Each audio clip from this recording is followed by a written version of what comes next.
I have just after 7 o'clock, so I think we can get this party started. Good evening, everyone. I'd like to call to order the September 3rd meeting of the Troutdale Citizens Advisory Committee. Dakota, can we have a roll call? Alrighty. Committee member Castillo-White. Here.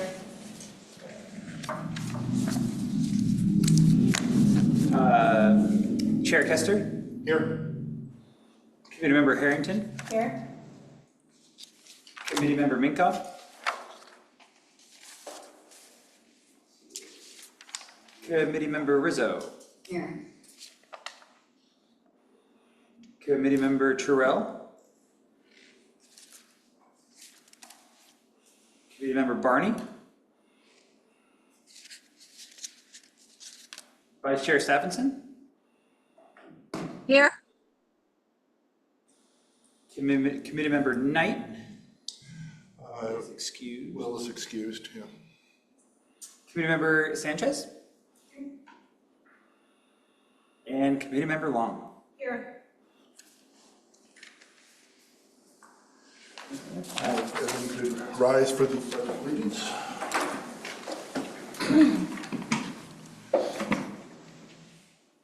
Pledge allegiance to the flag of the United States of America and to the republic for which it stands, one nation, under God, indivisible, with liberty and justice for all.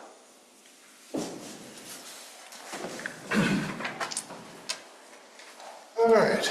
At this point, we'll take public comment on non-agenda items. No public in the room. We have a couple on Zoom. You have any comments to bring to the Citizens Advisory Committee? You can unmute and state your name.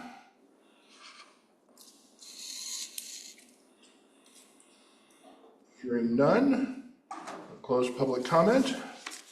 Agenda item 3, review and approval of the August 6th minutes. I did see that there was some updates or corrections to the minutes that was submitted via email by Paul Wilcox. Did everybody get a copy of the minutes and the corrections?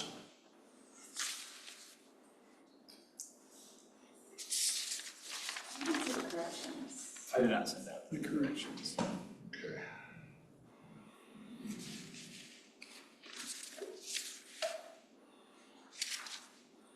Verify.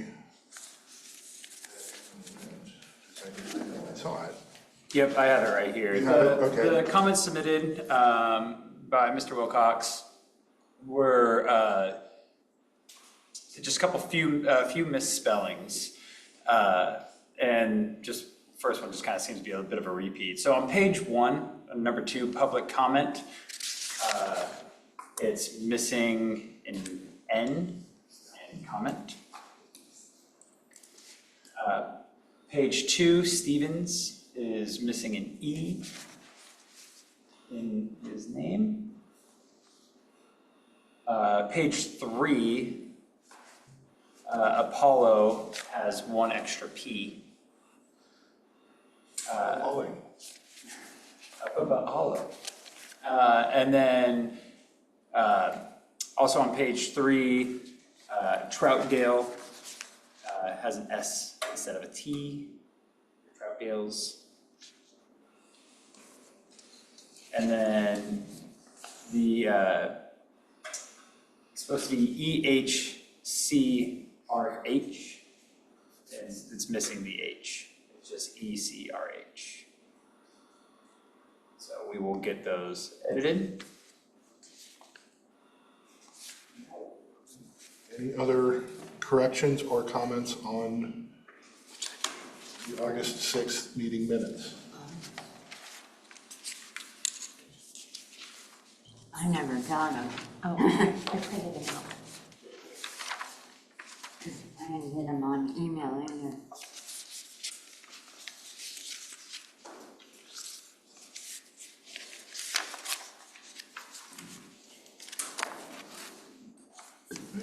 Not hearing any, I'll entertain a motion to approve minutes. I move to approve the August 6th, 2025 meeting minutes. Second. Second.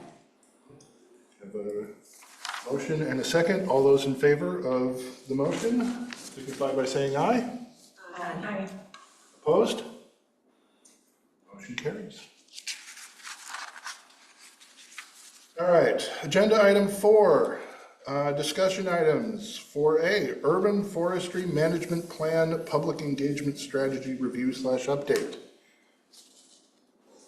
I'll go ahead and kick us off here. So I'm Erica Palmer, Community Development Director, and I'm here this evening to provide a couple of updates about projects we're doing in our department over this next year. This first update has to do with the Urban Forestry Management Plan.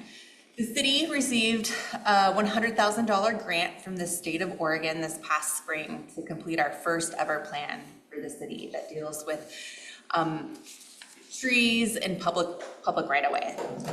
And I think last month you might have received this draft public engagement plan in your packet to review. Is that correct, Dakota? Did they receive this information? Correct. Great. And tonight I just wanted to brief you about what we're doing for our public engagement strategy to get out the word about this plan. So we've kicked off the plan. We created a survey, and that survey is up online. We did a social media post, and we will keep doing those social media posts in this next month. We're going to be at this first Friday tabling, and we will also be at Movies at the Park the following Friday on September 12th. We are going to be putting out articles in the city newsletter about this project. The Parks Advisory Board, they're going to be acting kind of as the technical committee as this project moves forward. So as we, develop, goals and policies for this plan, the Parks Board is going to be reviewing this plan and kind of making some formal recommendations. And then when we get to a final plan, that final draft plan will be up online for people to review. And we'll send out, again, notices to all of our boards and commissions that draft is up online for review and comment, for a review and comment period.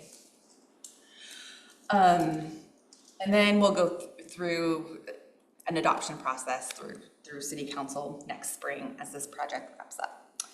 So, on the docket for as far as community engagement, we have the tabling pop-up events, we have the street tree survey, and we'll also have another online survey as this project goes on. And we just haven't, since we're not there yet, we don't know exactly what that's going to look like, but we should know later this winter, early this spring. We'll have website updates. We've already have the project page up online as well. And we'll continue just to brief the public as we go along. So I'm here tonight to listen to any other community engagement ideas that you may have to get the word out about this project. I don't think I received a copy of whatever it is you're talking about. I wasn't in the group last week that got the We email. will get you a copy. And is that going to Parks Advisory Committee as well? Yes. We didn't have a meeting last week, so. What's the name of is this the tree? Yes, so it's the Urban Forestry Management Plan. And it looks at, how we manage trees in our public spaces here in Troutdale, and how do we encourage, property owners to plant trees, in their front yards or in their planting strips. And we're going to code audit as well that takes a look at our code to make it a little bit more efficient for property owners, to make it more clear and easy, and as well as developing a street tree manual, which is basically like a 1 to 3 page little manual that talks about how you care for and plant street trees and what types of trees you should plant and where, to make it really easy for property owners to pick and choose what types of trees they would want. Go ahead. Yeah, whoever wants to go first. I was looking in the other direction, so I didn't see who raised their hand first. No, thank you. Thank you so much.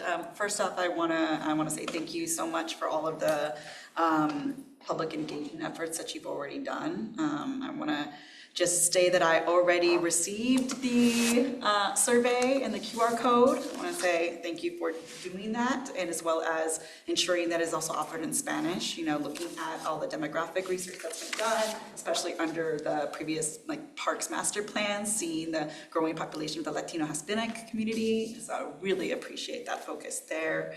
Couple questions. Going off of this manual and guide that you're gonna provide to the community, is there a partnership with experts that understand about local native trees? And is that an emphasis for this project? Yes, so part of this project, we're gonna be talking to Friends of Trees, who are local experts in tree planting, as well as Multnomah County, because we have a lot of street trees along their, along the main roads here in Troutdale, and we want to make sure that we are planting the right trees in the right locations. Fabulous. Yes, I am very passionate about Northwest Native plantings and such, and how that just affects the greater ecosystem and all of our partnerships.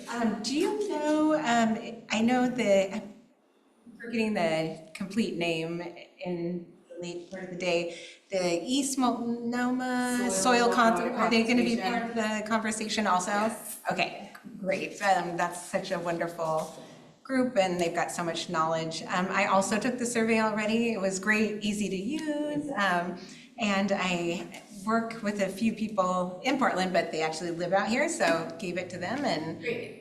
Yeah, when I send out those emails to the boards and commissions, I'm always like, please pass this on to your neighbors. There are those certain contact groups that you know of that live in the area that would appreciate this information, because, as city staff, we only have so many resources. We only know so many people to get out the word, and we really depend on our community members to help spread this information.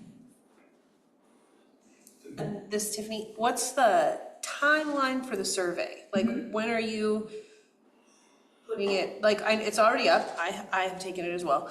When is it coming down? How long is it gonna be up for? So we're gonna check to see how many people participate in the survey at the end of this month, so September 30th. And then from there, we'll make a decision if we should keep it online a little bit longer, and do some more, strategic, outreach for a 2-week period, or if we feel like we have a good range of folks taking the survey by the end of the month, then we may take it down. Tiffany again, have you guys considered any sort of incentive? I know Friends of Trees is giving away trees. They're having a thing coming up. Frank probably knows about that. Frank? I see him up there. I don't know if he's listening to us. But have you thought about making the incentive of taking the survey, enter to get a chance to win a tree? Because incentivizing people makes them do it more. Yes. So we have talked about this, and I have some questions for our legal counsel about city giveaways or city raffles and whatnot, because things have come up in other jurisdictions that I've worked at.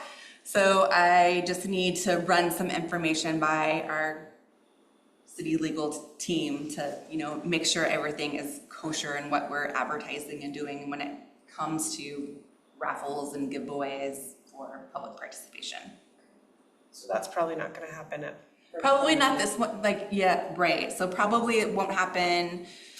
We won't probably have a giveaway with this survey and the Beaver Creek survey. But I hope to have everything in order here in the next couple of months, so we may be able to do that kind of option in the future. I'm so sorry, but I'll be done. The other thought that when I'm look at our neighborhood and trees.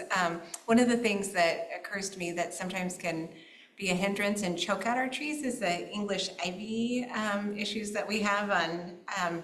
So wondering if that might be part of the project, also looking at that and some of our green spaces like the Beaver Creek area where we see that.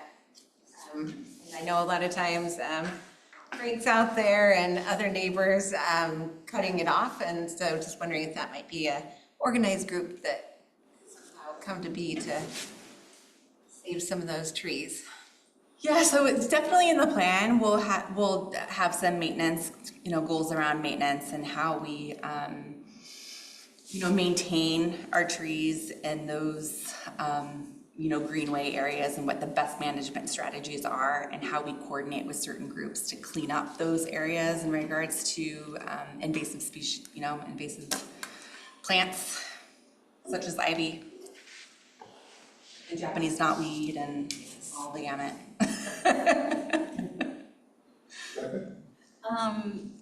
Going back to your question, your statement about you'll be pulling the survey once you have enough participants. In the survey, I noticed that you do ask for racial ethnicity, demographic, and location of where you live, so region within it.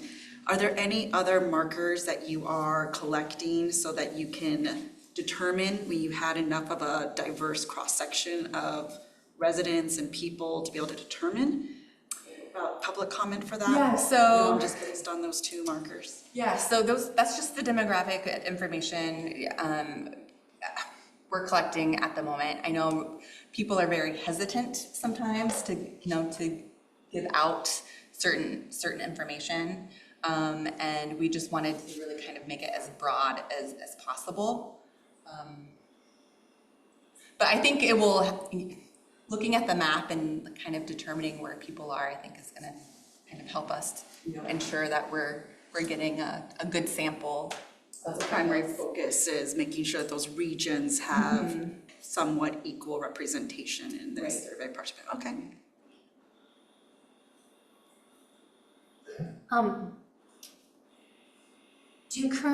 Have you been currently putting information in the Troutdale Champion? Yes. Okay, because I thought it might be good to also have a tree corner, because there's a whole bunch of information that would be informative to people, like, what is the best tree to plant in this area? Like I have the cottonwood, the cotton gets huge, it's a danger, it's part of it that breaks off, it goes into somebody else's property, et cetera, lifespans, tree canopies, also how to manage, I inherited ivy, how to manage, what are some resources for ivy management? Also, I have a comment for the East Multnomah County Soil Conservation. I know they did some spraying or herbicide and such along the Beaver Creek. And I'm not sure if they notified the neighborhoods right next to it, because some people eat there's mushrooms, some really yummy mushrooms along the Beaver Creek. And there's also berries, and I don't even know what the animals eat to know when they spray things and it kills everything. And it's like, okay, who sprayed it, but hey, maybe don't eat mushrooms till next year. It's like, who knows about that? So I think we need to know if, just like we used to have a lot of blackberries along the East Historic Highway, and then when they be juicy, then sometimes in the past they'd have sprayed. So I think it'd be good to let us, the community know when community spraying occurs, and just to give heads up for those that do harvest. It sounds exciting. I like getting to learn and know, that everybody cares about their trees. I know when I used to campaign door to door, people would be worried about, the cracks in the sidewalk, and then how do you replace, and whose liability and stuff like that. And I think people still are concerned about those items. So something that we have new residents all the time, so information is new to some people, and then other people just hadn't read it before. So it's just, I love that you're trying to do every which way to communicate to Troutdale.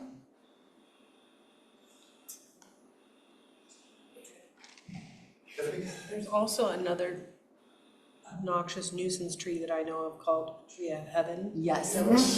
Yes, it is. There's literally a grove of them right over here on Buxton. People need to know that that is bad, bad news. And I don't think enough people are aware of that one. I mean, it's probably worse for the soil and the other stuff in the area than the cottonwoods are. Cottonwoods are just obnoxious. I have one too that I despise. But the trees of heaven are, that would be good to put in the champion. tree corner. I like it. I know. So, yeah, I've been trying to kill one on my fence line for years. They keep coming back. They're just not great. Shelby?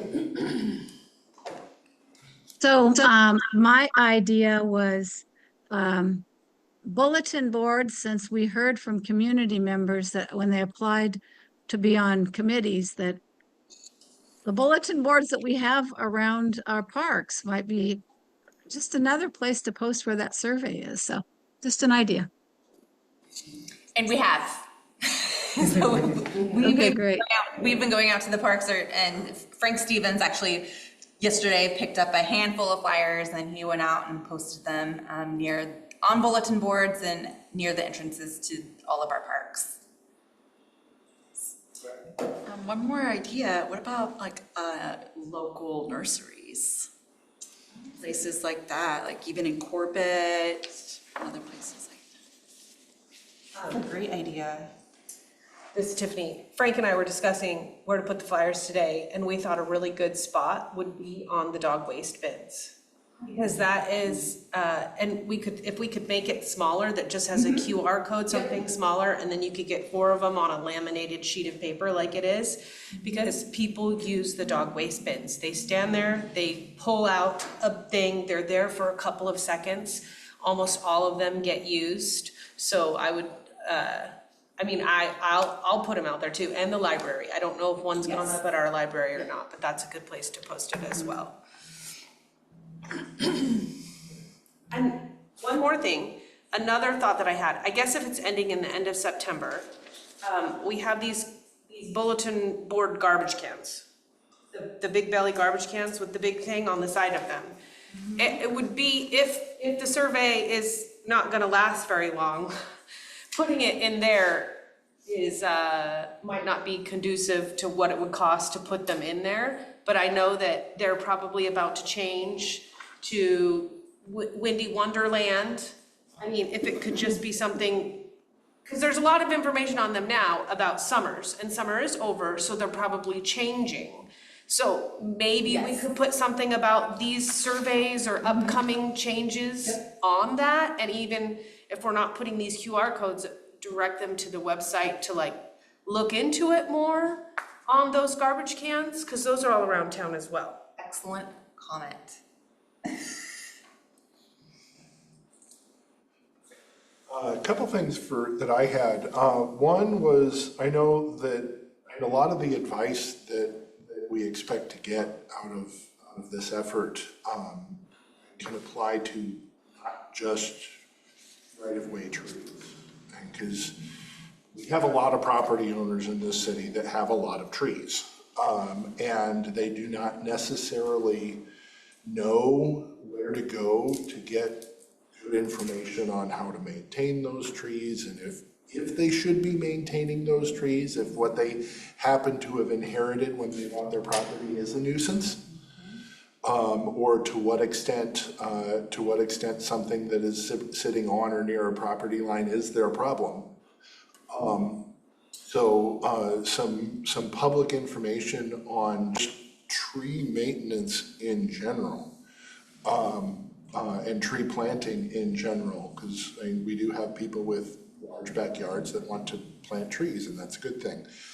And then the other question is if as part of this effort, there's any initiatives to also put some maintenance time into areas like Helen Altos, which is in dire need of forestry help. And because I know people who refuse to go back into that area because they think it's just patently dangerous.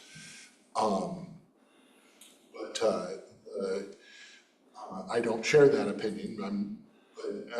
I still always, when I'm walking back there, kind of keep an eye looking up. But in any case, we do have natural areas in this city that need some maintenance, sometimes badly. So some efforts, or at least some attention in that direction, would probably be helpful as well. Any other comments? Comments from the public? Paul, Frank?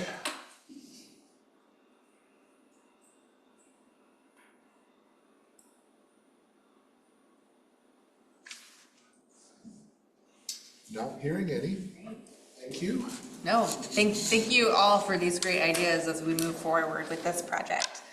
So the second update I have tonight has to do with the comprehensive plan and zoning map updates. So this is a type 4 legislative hearing that's going to be coming to Planning Commission in October.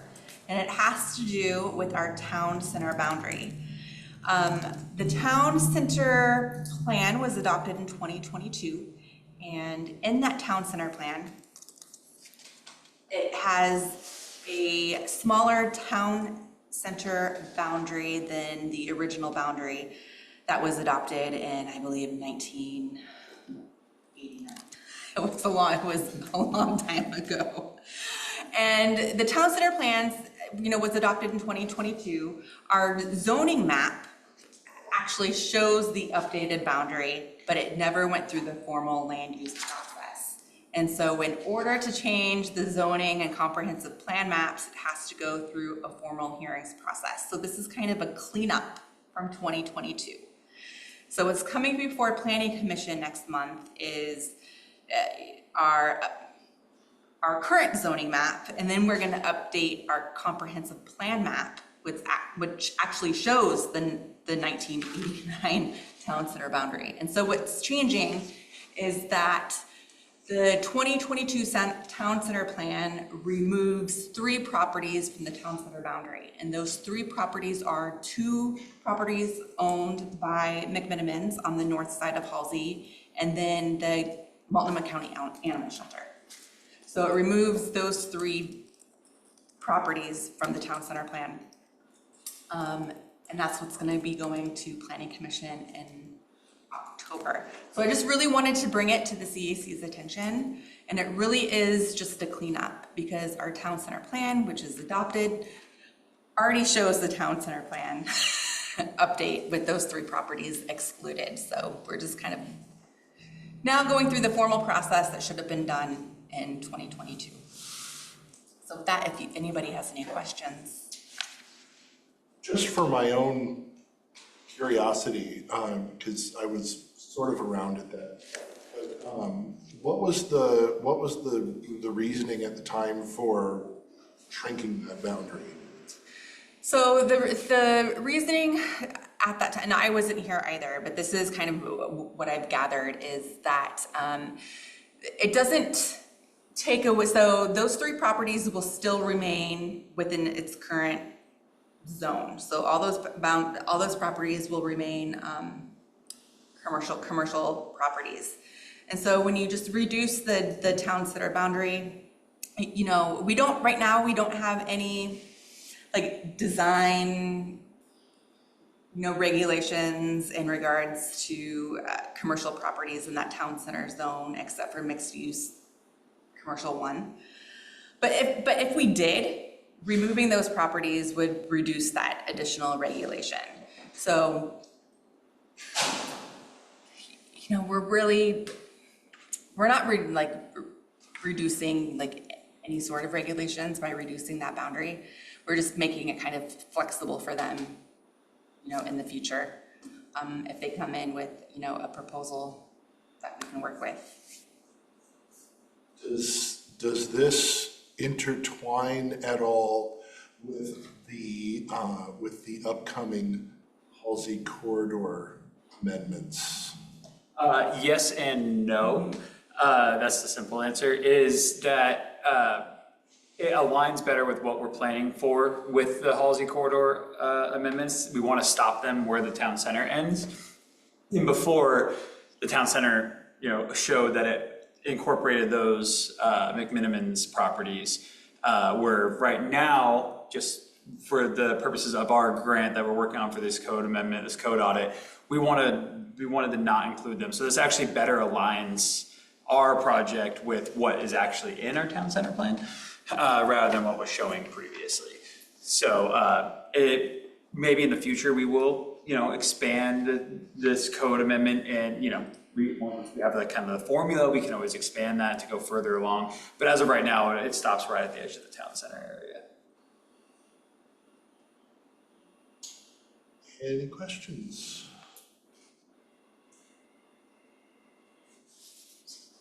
Hearing none. Let's talk Beaver Creek. Yes. Okay, so the next project we have is the Beaver Creek Canyon and Bridge Public Engagement Strategy. The city, we just completed a 30% conceptual design drawing of Beaver Creek Bridge. I think as many of you know, that bridge fell under disrepair and was taken out quite a few years ago now. And we are working towards asking Metro for our local share dollars, and our local share dollars will help pay for the construction and some of the extra costs of installing a new bridge in the Beaver Creek area. And so what we have done, we've created a project website for this project that talks a little bit about the canyon, because I don't know if everybody in Troutdale is familiar with the canyon area and the trails that are down there. So we made a GIS story map that kind of takes you down along the trails and talks about the important significance of the canyon and the Beaver Creek Bridge. And you can also click on the photos and kind of see the conceptual design that we have for Beaver Creek Bridge. And we completed the project pages in both Spanish and in English, and a survey that's both in Spanish and English. And so we're kind of following the same strategy about how we get the word out on the project web pages and on the survey by, posting flyers and all the locations that we can. And so I greatly appreciate your comment about putting information on the Big Belly garbage cans downtown. I think that's a great way to get out this information as we move into the fall and kind of have some extra time between Windy Wonderland posting. Yeah, and we'll put something in the Champion as well. And this has been sent to all boards and commissions. And like I said earlier, I think we kind of really rely on our boards and commissions to, get out the words to all of your contacts within the community as well. I think Tiffany, you had some questions. This is Tiffany, sorry. Could you add the word to this? It looks like it's already printed. See the new bridge concept? Yes. Because I look at this and I think the bridge is complete. That's exactly what I thought. I was like, wait, what? That's new information, because it says, see the new bridge and share what the trail amenities matter most. Yeah. Concept would be good to have on there, I think. Yes, we can definitely make that change. I did want to say, I was doing some research today as far as community engagement goes and how we get the word out. I did this when the post was made on the city's website about the city manager and trying to get the community to come and meet the people. I waited till the last minute, so I didn't get to do it quickly enough. And you're saying you're dependent on us to do it, so I'm gonna take it upon myself to do this, but there are so many different groups on Facebook. So many different groups that we could share this to. So I would just encourage you guys, if you're part of a group, share it so it can be seen by more than one person. Like I just wrote down, some of them are, a bit off color, like the WTF groups, but those are the groups that have the most people in them. This is a page of happenings in Gresham and Troutdale, 7.4K members. What's going on in Gresham, Fairview, Troutdale, Wood Village, 3.9K. I mean, there's thousands of people in these groups that see these things. And this list right here, I'm a member of all these. So I can just share and share and share and share, and that's another way to get the word out. I'm a Facebook user. I'm a Gen X, I like the Facebook. So I will be using that, and I would encourage you guys, if you're on there or you use it or whatever you do use, because I know some people really like Nextdoor.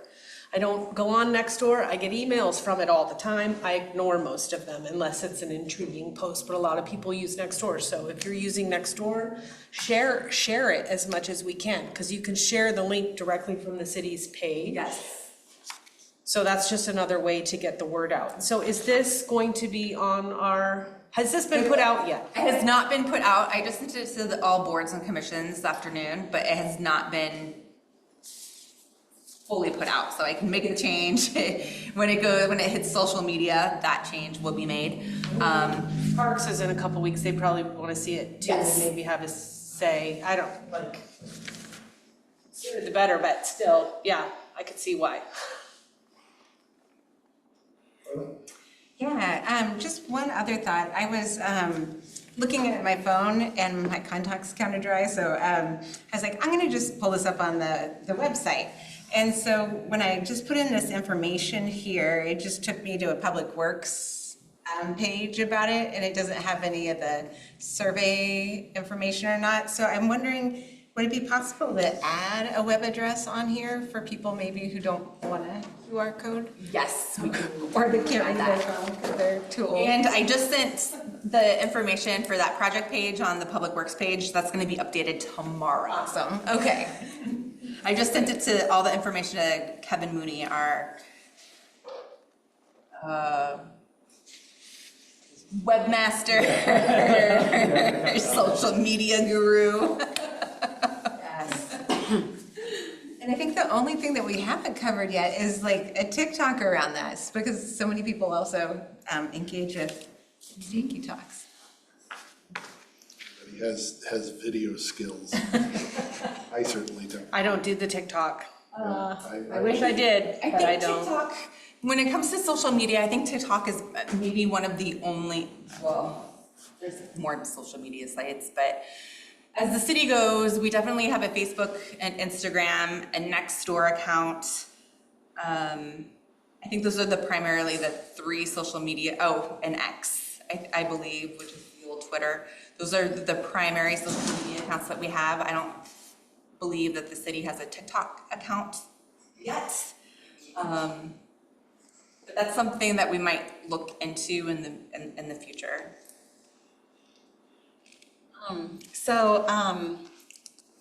Two groups that I'm wondering how we can enhance the targeted, like voice for, when I'm thinking of like this access to this bridge and access to the trails. One is focused on like accessibility for people who have different physical abilities, those, how we can make sure that the project plans, if they're already planned, what was the cooperation to ensure that it is for differently abled people, making sure that it's accessible to them. And then secondly, the youth.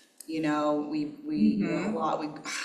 there at Beaver Creek. Like, I know, I see the kids and the mountain bikes. I think it's wonderful, right? So how are we making sure that the space, one, can handle that use, that there's other opportunities, and that, we can be careful of injuries, or we can have shared spaces, right? Walkers, hikers, bike users, older, all that. So I'm wondering if maybe, focusing on the Reynolds school areas, elementary schools, family events, things like that. And just so we can make sure that we do that. And I know local groups that focus on accessibility. I don't know if you've been working with people who have a focus on accessible construction spaces and things like that already on this building project. That's good. That's a great question. I don't know the answer. I can reach out to our consultant and ask. I don't know how accessible not the right now. canyon is to people, and I don't know that there's money to make it so. It's more of a use at your own risk, and I'm pretty sure they don't want bikes down there, actually positive.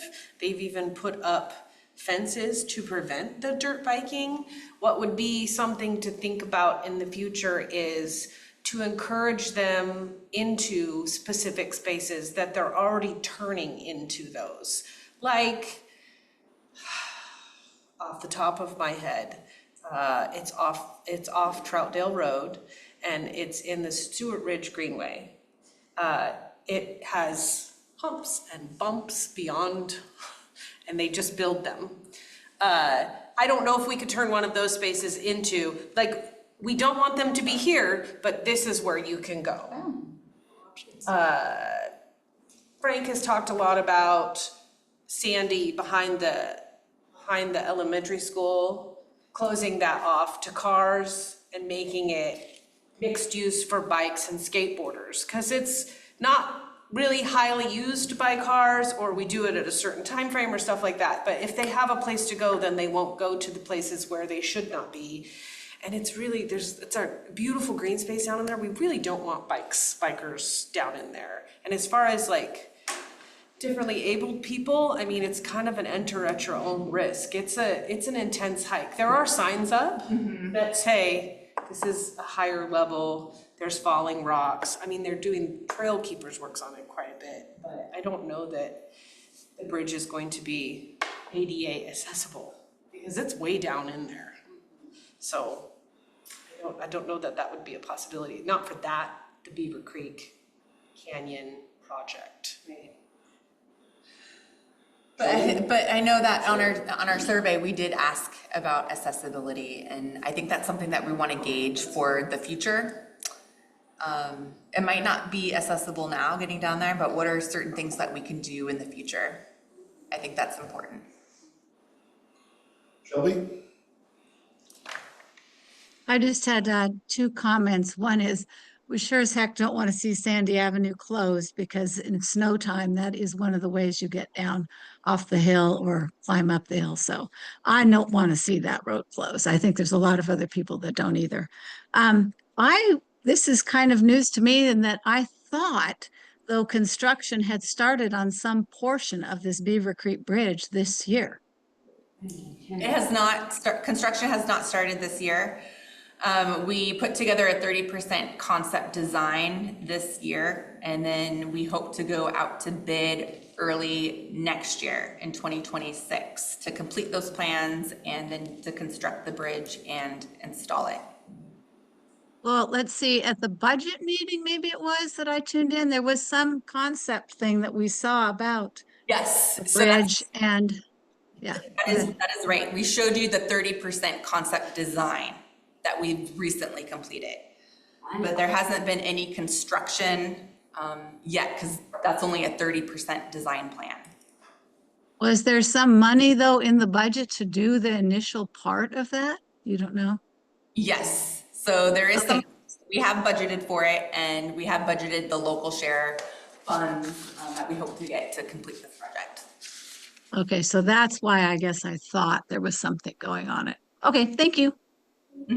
That haven't, put supplies down there yet? Sorry, what was that? I thought they'd put some supplies down there for the bridge already. I know that they were doing some construction work on the stairs this year. Friends of Trails was down there a lot, or Friends of Trail Keepers was down there a lot.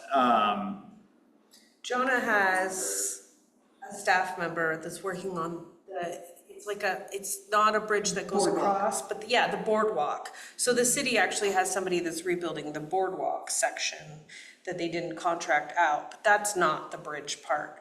And I think what you and I, and maybe Shelby is thinking about is, I remember that some big vehicle went down into the canyon at some point. And I think that was just part of the engineering process and figuring all of this out. I don't think it did anything except for Like surveying, they did some drone work I think as so. well. So I don't think any construction was done, but I do know a big vehicle went down because these fences that they put up to keep the bikers out had to be cut down so that it could get down there.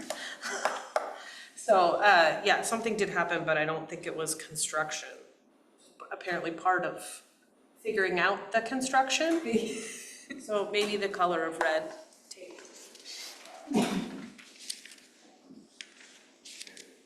Anyone else? Alrighty, and move on to the next item, current community outreach. Alrighty. So this is a topic that we've had for the last couple, I guess, 2 months now that we've been meeting, just kind of talking about our current outreach. We talked a lot about, at our last meeting, about having Marley come and speak to us. I spoke with Marley. She's going to put together some data points. She wasn't able to get them to us by this meeting, but I'll have them for the next meeting. Some data points about, our social media accounts and page views on our webpage, things like that. So she'll put that together. It'll be a slide or a slideshow, and she'll send it off to me, and then I'll be able to present it for her.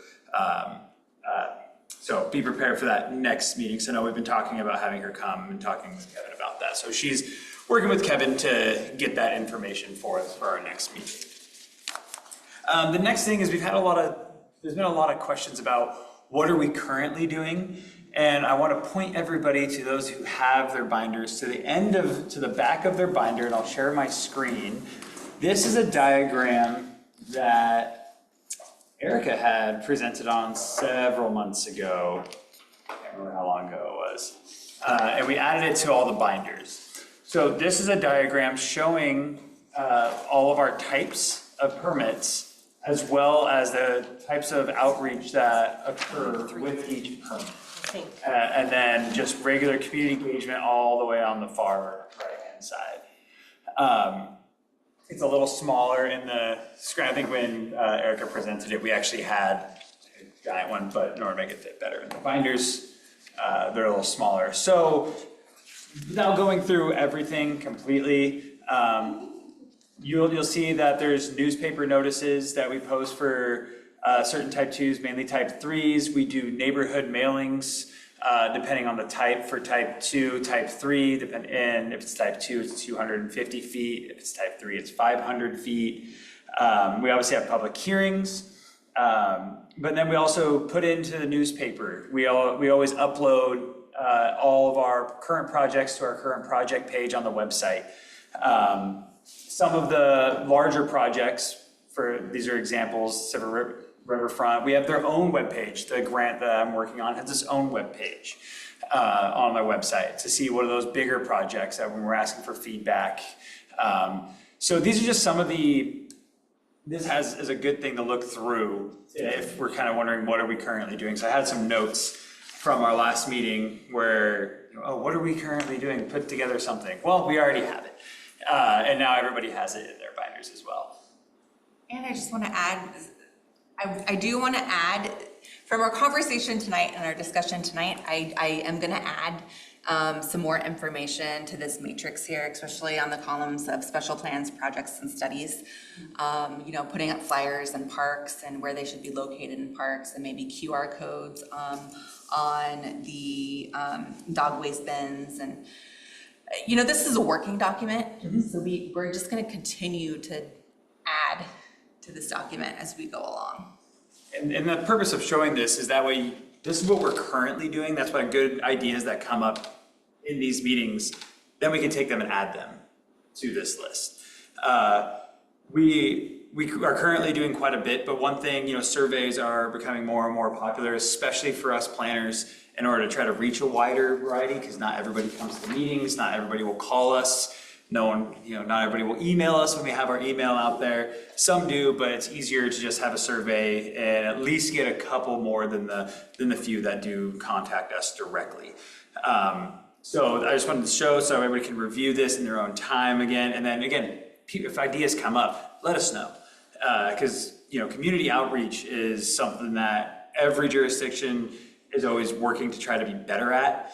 I sent out for everybody to read just that really quick article about Sandy. I was hoping they would have a little bit more information of how they're doing it, because I think they just were awarded the Community Outreach City, #1 city in the state, which was really great. It's like, okay, how do we do that too?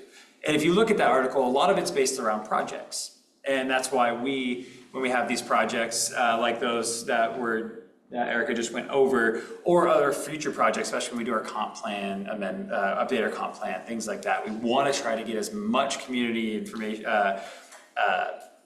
input as possible, because that only helps make a better plan or a better project. That way otherwise it's just us sitting in a room trying to come up with ideas. And we don't always have the best ideas. So it's better to get the community involved in that. So I just wanted to show this is where we're currently at. And then the other idea, this is something that Erica brought to me last week, and I wanted to get everybody's feedback, is we're looking at adding a couple more billboards, small, for flyers and things, waterproof, around the city. So I was wondering, I was gonna ask all of you, where do you think some good public areas would be to have those billboards? That's something that how many were we thinking? 4 or 5, I think right off the bat, 3. So 3 locations maybe? yeah, 3 locations that we can have these, because I know our parks have kind of like a, piece of wood there, but we want to have some that's more water. 2. So we want to try to add some more. This is Tiffany, I think Mayor Square is a really good spot. It's a hot spot when we're doing events downtown. People are walking through, there's a water fountain there, somewhere close to the mural, maybe next to the water fountain. I think I know we have a small one in Columbia Park. There's a couple of small spots. It would be nice to have something in the dog park. Lots of people go into the dog park. And then maybe in Columbia Park somewhere that's bigger than the tiny one that they have, because it's very small and they're locked up. I understand why, but I also don't think we should gatekeep it. What would happen if we just had one that was open that had a little shelter over the top? Okay, it gets vandalized. I don't know. I don't know. I just, if it's a community place where people put stuff, shouldn't the community be able to put stuff there? I don't know. That's just a thought that I had. Frank, what do you think? You're all over. Where do you think they should put bulletin boards within the cities? Where are the most, the Chalk Chalk Trail is a real popular spot too, or in the new park. Now I'm just coming up with too many new ones, but that's probably what he would say. Yeah, if I may, Chair, if I'm okay to step in, are you okay with that? Go ahead. Yeah, I think it's important if you're talking community involvement to think beyond downtown. Put it into our regional neighborhood areas concept, where are the central points in a neighborhood that people congregate? And then look at it that way, because I think we tend to focus on only the downtown section.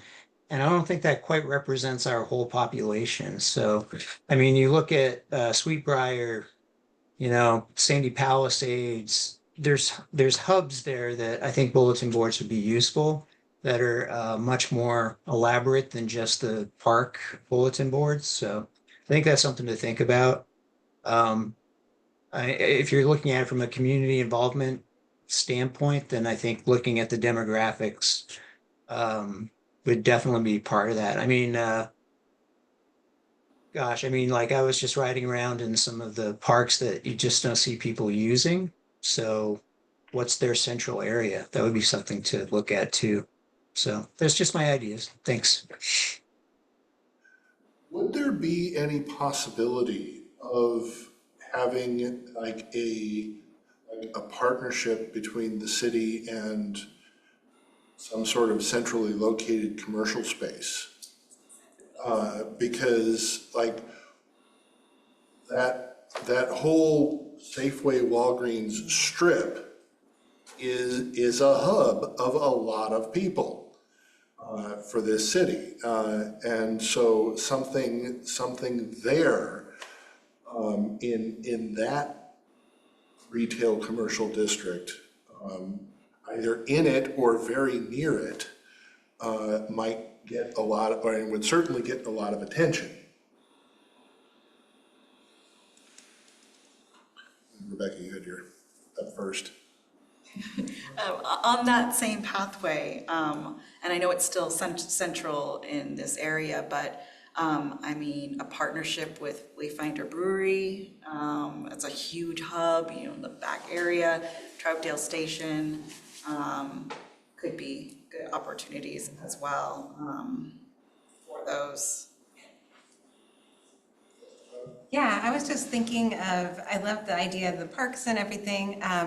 And some of our neighborhood, our large apartment buildings that I am sure they probably have bulletin boards in there.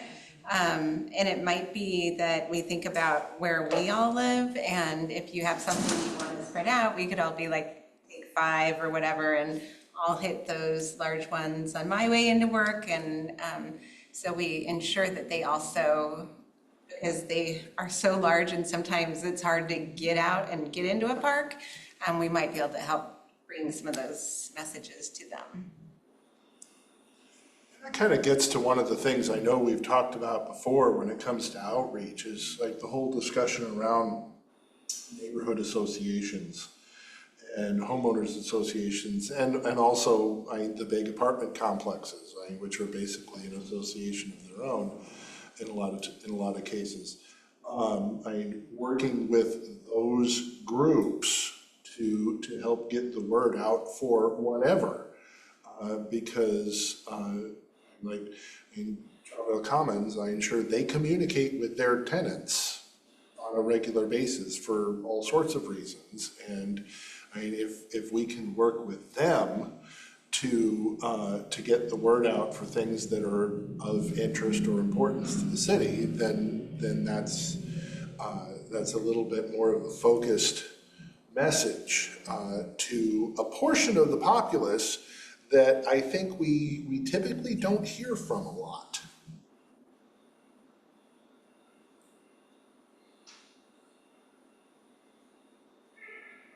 That's great. Thank you, that's exactly what we were looking for. Shelby?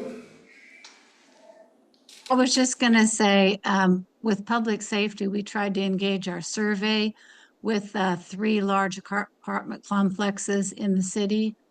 And the one I had the hardest time, and I really never got any response back, was Troutdale Terrace. But Eagle's Landing, or I don't know if I have that right, the name of it, I can't remember. It's right up there by the old Safeway. They were great. I emailed them the QR code and a little stuff, and they said they would communicate that with their tenants. They have an email list.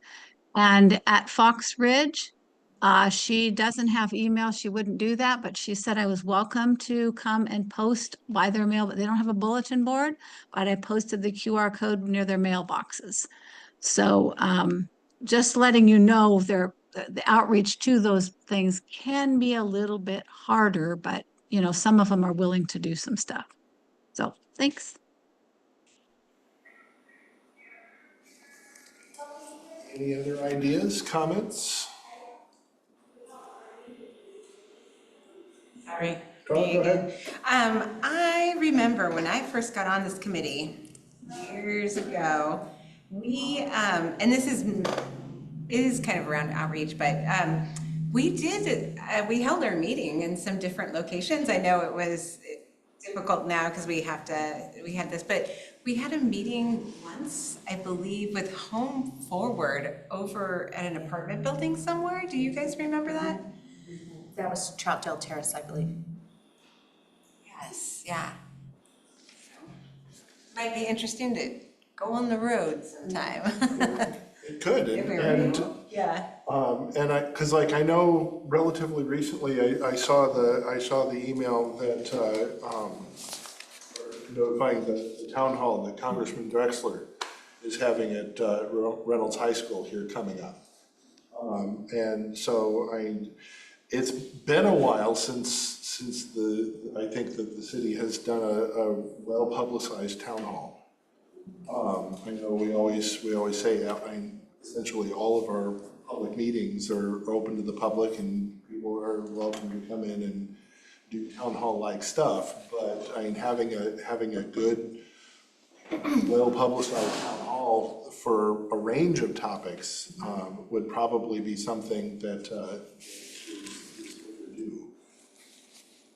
I know that we've talked about that in this meeting about trying to set something like that up for quite a while. I know it's one of our action items that we'd like to get to plan a town hall that we could do that. Also, we talked about the town hall, that we said that we could have like a little section for every committee to be present with their information too, so people can get more informed, on, they may not have a question, but it's nice to gather and nice to see other community members. Nice to get them used to coming here, to just, to be here, whether they come to a city council meeting or whatever other meeting that's here, but just to get them seated in there. So I had believed a long time ago the council should be doing that annually. We used to, they used to, and it was very well attended and high energy, and it was exciting. And just maybe the CAC has to schedule it for next year and just put it on the agenda. So that's just a thought, and then we can figure out the details later, but just actually do it.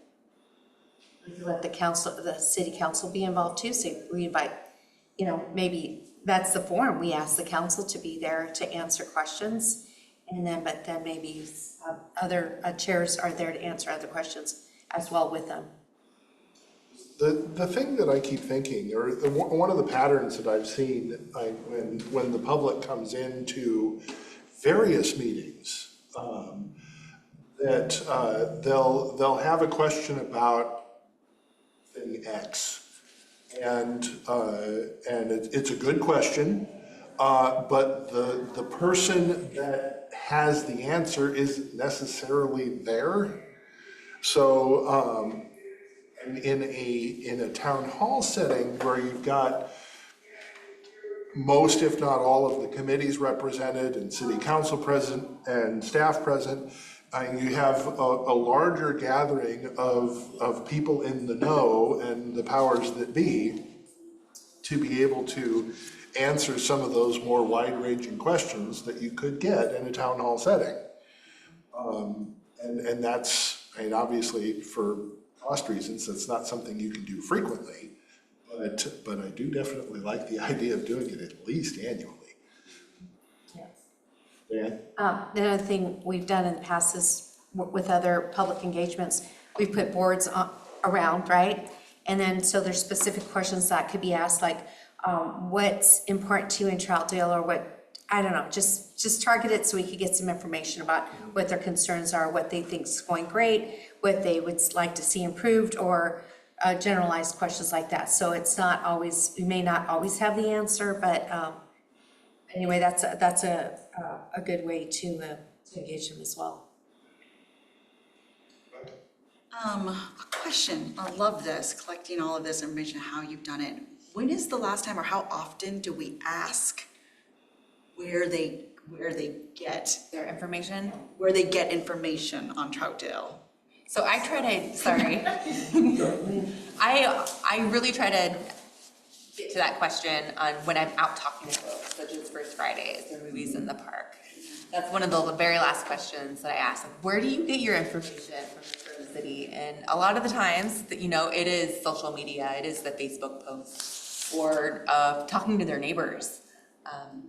Those are probably the two most prominent answers I get from folks out there.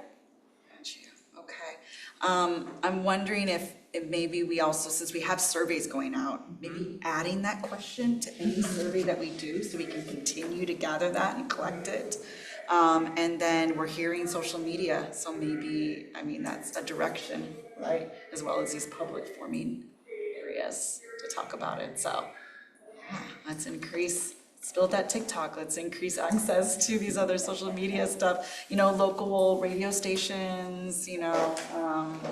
I love that we talked about the homeowners associations and like the other areas like that. Like, what nonprofits or organizations like that have like service clients that live and are around here? They can be that trusted messenger. They can help funnel that information through, as well as youth groups. So we can, keep, you know, in like the elementary, middle, and high schools. Just have one more thing to say. I'm not sure you were here yet, but Marley was, and Chris Damgen at the time, and they included the public to when the designer was working on our logo for the city of Troutdale.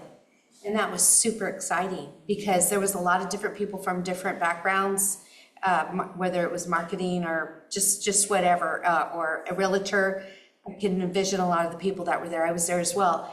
And then we got to comment, and I think, you know, and he used our comments in coming up with our design. So it's nice when you gather a whole bunch of people and just hear from them. And there's some stuff that, you know, we're always gonna have or think about or whatever, but. Yeah, and, sorry. No, go ahead. And one of the main important things about public engagement is when we do hear from people, when we do get their feedback, we want to have that feedback loop and to tell them eventually how we're using their information in this updated plan, what we've heard from them, how we're using it, and how we're going forward using their information. That's very important. And, you know, sometimes that gets overlooked in public engagement. And when that happens, I cringe because, you know, you don't gain trust from the community when you're not telling them how you're using the information, where it's incorporated, or even thanking them for the information that they provide and taking time out of their day. So. And that's good, bad, and ugly too. Because I know when we were doing the city manager roundtable speed dating or whatever the heck that was, one of the questions that I asked of the candidates was, what is your communication strategy for communicating unpopular things back to the public?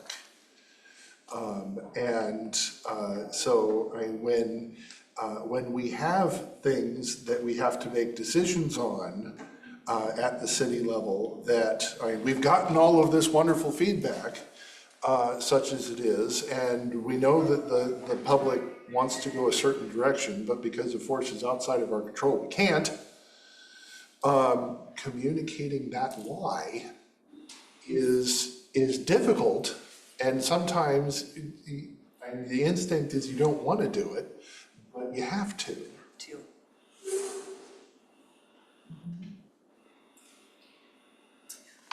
Ms. Tiffany, I was trying to think of, because I read the thing that you sent to us, and these two places that received an award and how incentivizing was used quite a bit in that. And then this one was one of the runners-up. It said, the project met people where they were by hosting pop-up events in manufactured housing communities, on bus shuttles, and at farmers markets. Children's activities, food, transportation support, and stipends helped working families participate. So again, stipends are mentioned there, incentives are mentioned there. So it looks like you're working on trying to figure out how to incentivize people to participate in these things. But as a group, what I'm hearing, and I'm very new in this group, so take this with a grain of salt, is we're talking about it, but none of us are doing it. So as a group, are we going to say, Chair Long's going to, or, you know, assign a task to somebody to show up somewhere where these people are?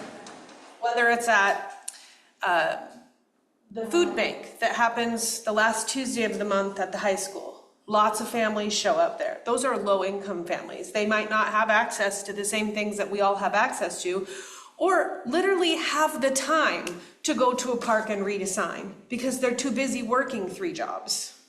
So like if one of us was there just to talk to those people and hand out information there, like assigning, there's 11 of us, So if we want flyers, if we want to show up to something, if we want to share information, how are we getting that information out? Because we have this, the recreation guide was really small this go around. We didn't share with Gresham this time, I noticed. I have it. Play East was not part of the time. It's very small, but we have all these things happening, like the little trout play park. That's a group of people that we can share this information with. Are these flyers going up? Are they available? Is there a little plastic sign with this? The Pioneer Day that's coming up with the Historical Society. Like, are we sharing among the other events that are happening these things? Because those are great places where people in our community are using, like kinder tots, the dances, the things like that. Are these posted in those places? Those are places where we can go and outreach in our community, but one of us has to be willing to go there and do it. Or meet with the teacher and say, can you share this with the group that you have, that the city's trying to get information? I mean, like the football games, I've never gone to a football game at the high school, and I have a high schooler. Like, there's parents there. There's booster groups there. There's places that we could tell people, and there are people that live here and work here and play here. I mean, First Friday is great, but that's bringing tourism in. And what I found is a lot of people that I talk to don't live here. So where we do, like we do a tabling event at a park, busy park, where we just sit there with coffee and donuts and talk to people. Frank just did one for parks up at Sunrise Park, and there's a ton of people that walk through that park. So I just encourage us to think of a way we can actually act instead of talking about it. Like, we're talking about the apartments. Which one of us is that on the staff to do, or are we supposed to be the ones that are making those calls? That's a question I have. So that part of that, I mean, it's Citizens Advisory Committee. I mean, that's the part of this job is to reach, or this committee is to reach out to the community and bring that information back. That's why there's 11 people on this committee. It's supposed to be from different sections throughout the city to go out, spread information, bring feedback, and then you bring that back to staff. Because as staff, we are doing our part as that's written out there. We do what we can on a daily basis that's required of us and over and above of what's required by the state. We do a good job of going over what's required by the state, which I'm really proud of. Because I feel like we've done a lot of that since I've been here. And since Erica has been here, it wasn't always like that per se. So really a lot of that is with the Citizens Advisory Committee to go out and reach out to the public and then bring that information back so we can discuss it at this meeting. And then as staff liaison, I can take that information and bring it back to either the project or feedback for staff itself that we can add to that list of different ideas, topics, things, concerns, or if maybe it's, if you hear something and it's not about this committee, going to the Parks Advisory Committee, going to TCAB, that's the purpose of the CAC.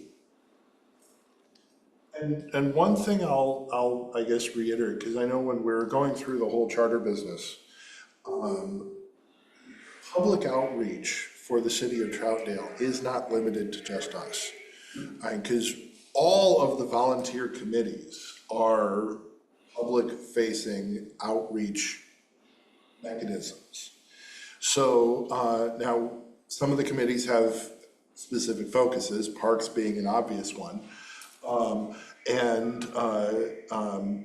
But the other thing that we can think about, and this is where some of our discussions at these meetings can land, is what sort of support mechanisms, like generating materials for various events to whoever would like to volunteer, and coordinating those volunteers is always a thing.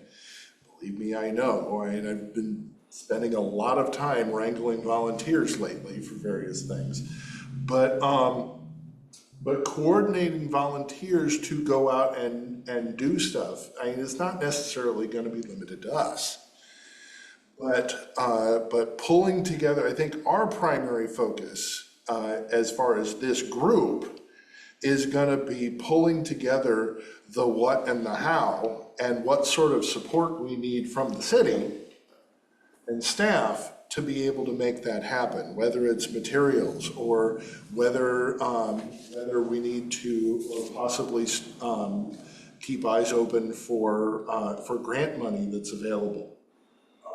Because if we wanted to, at some point in the future, start going out and actually setting up like formal neighborhood associations, which would be fantastic. That's gonna require money, which the city budget certainly isn't gonna have, which basically means hunting for grant money. So, but, I don't necessarily want, and I totally get your point, that we don't want to be limited to just talking about things, and we do want to get out and do stuff, and I absolutely encourage everybody to do that to the extent to which they can. But I also kind of wanted to highlight that bringing together these ideas is a significant part of our role. Okay, this is probably off topic, but I need to say this. I do not understand the fire and the police contracts. I know the fire is going to, the different options are going to cost a lot of money to the citizens. I've heard some feedback from the $15 increase from the water bill. I believe that if we do not let the public understand what the options are, what we're looking at, what is Gresham wanting to do, what is a district, how does that impact your finances and for what period of time?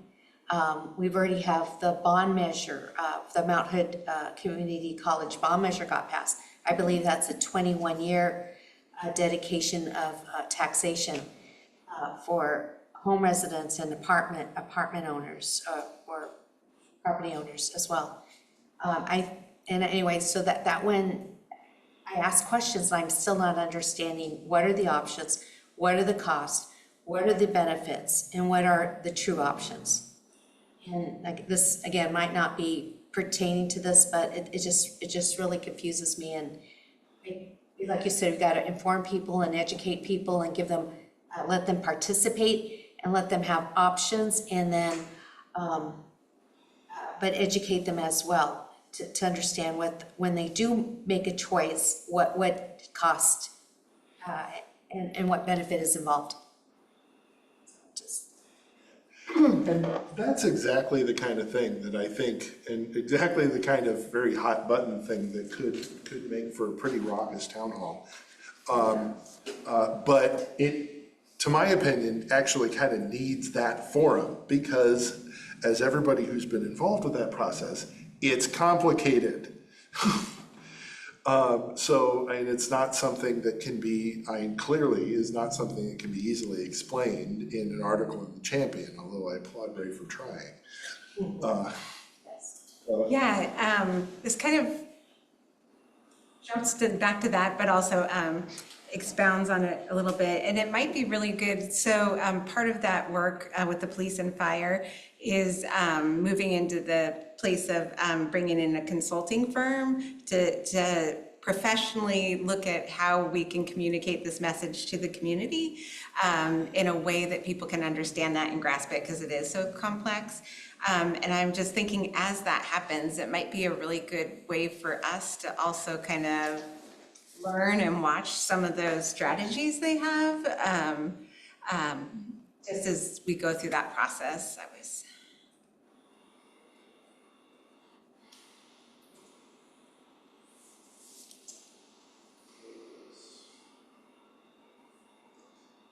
Any other comments on outreach?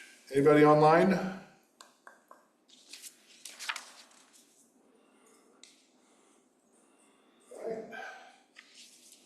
Alrighty. Moving on, First Friday. First Friday. So as you all know, First Friday is in 2 days, and we are having a table there. So I will be there for both CAC and for our the grant for Main Streets on Halsey to try to get some of that information that we're looking for from the public. And on that note, for those of you who were able to attend last month, I did ask for everyone to go home and come with a couple of questions that we would like to ask the public. And then we were going to put them into a list and kind of narrow them down to like 1 or 2 questions that we would ask. So I have a little spreadsheet here. I was ready to start adding questions that people have had. Just from tonight, and these are ones that I've had before too, but just from tonight, what matters most about Troutdale? Where do you get your information from regarding the city?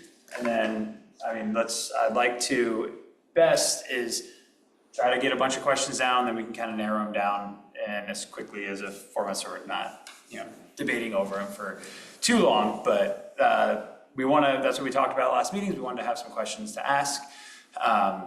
And then like one of them is just going to be a quick little are you a resident? That way we know where our data is kind of coming from, and we'll be able to ask those at the table on Friday. Love to brainstorm. I must have missed this part when I watched the video, but I love the question of what is your favorite thing about Troutdale that you think other people might not know? Like your little Troutdale secret.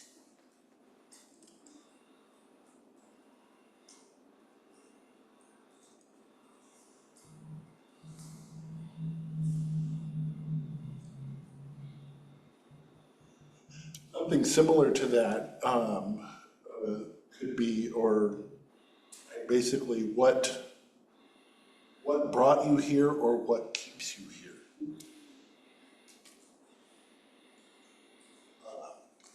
Because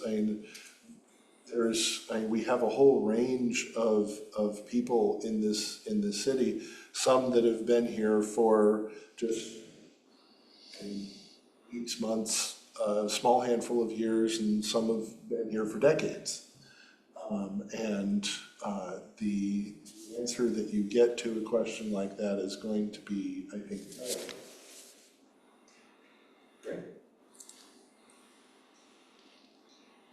How do you really feel about wind?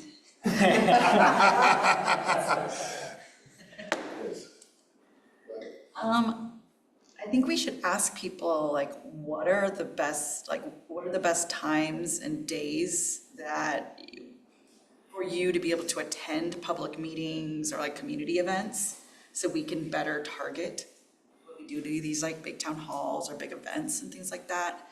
And then, almost in the same vein of that is asking them what are some of the barriers that prevent you from participating in town halls or joining an advisory committee or things like that. Is it childcare? Is it the time of day? Is it the amount of participation? Is it just not knowing about it?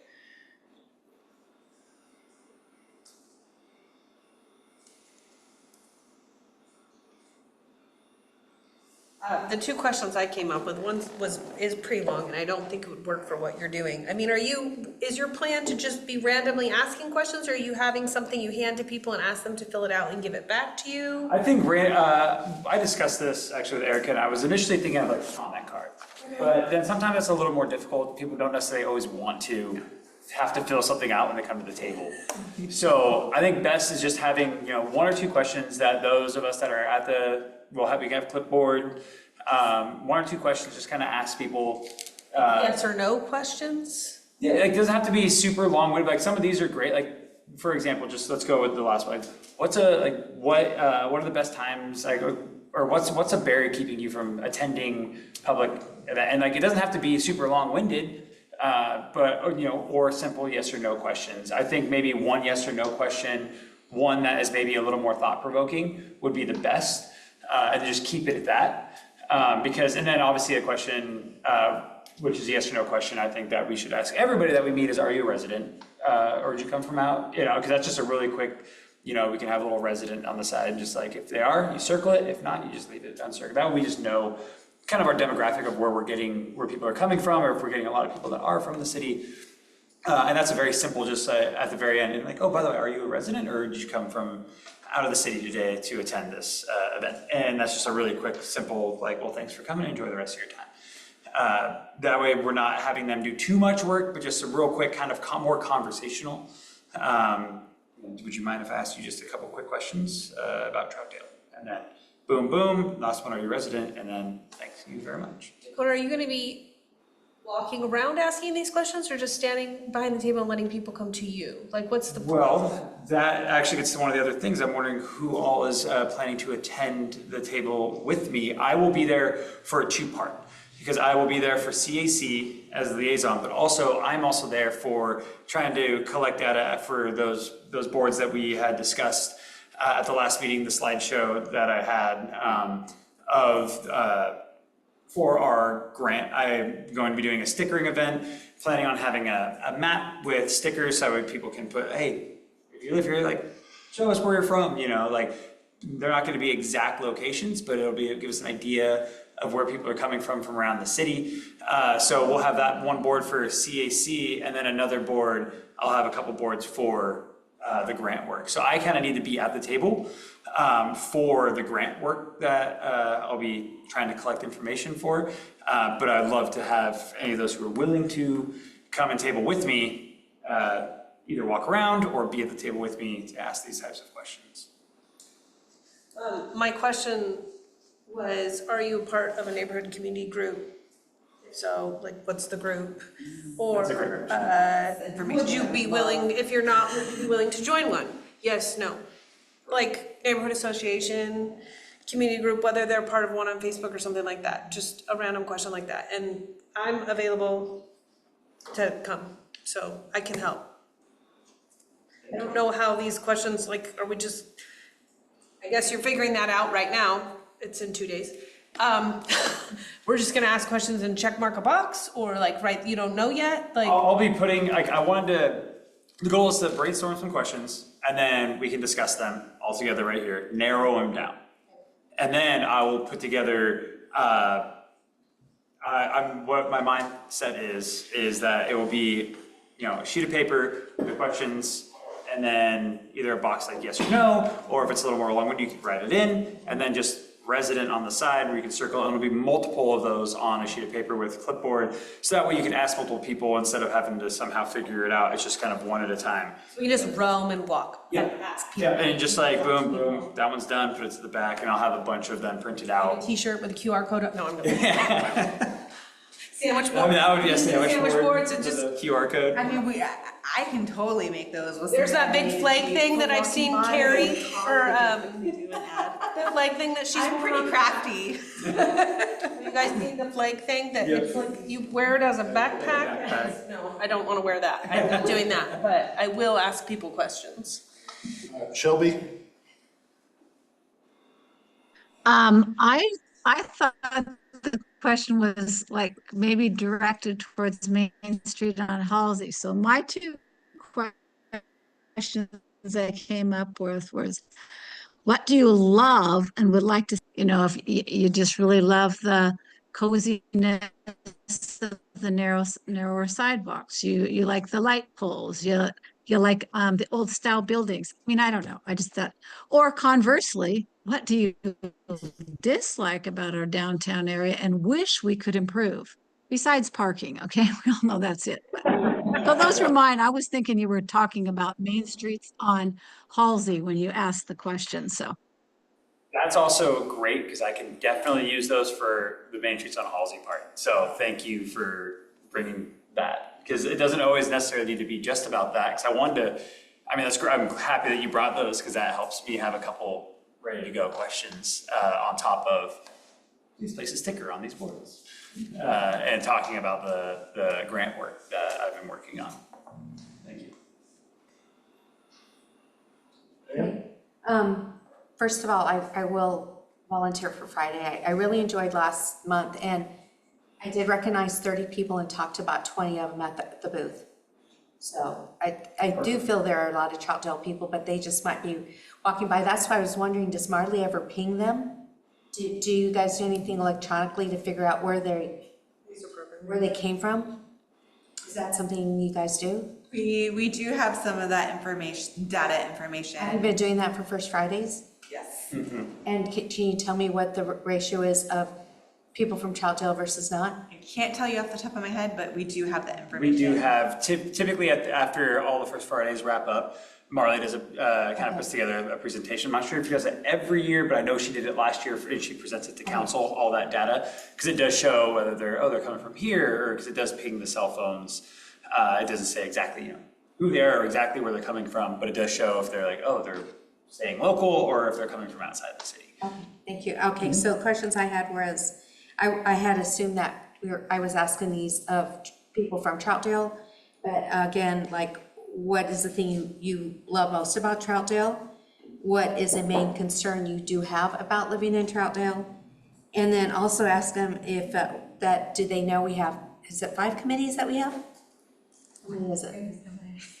Well, let's say it's 5. If they knew that we have 5 committees and that volunteering only requires 2 hours on average per month.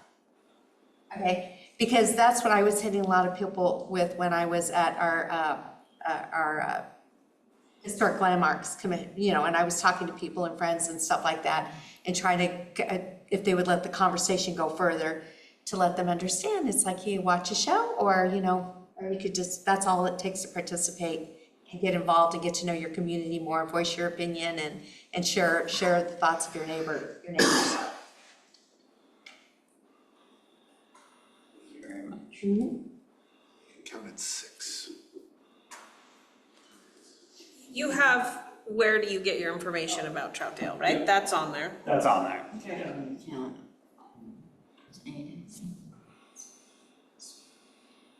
Okay. I mean, if you'd like, we can go over these and kind of try to narrow some of them down as a group. That sounds like something everybody would like to do. Share this.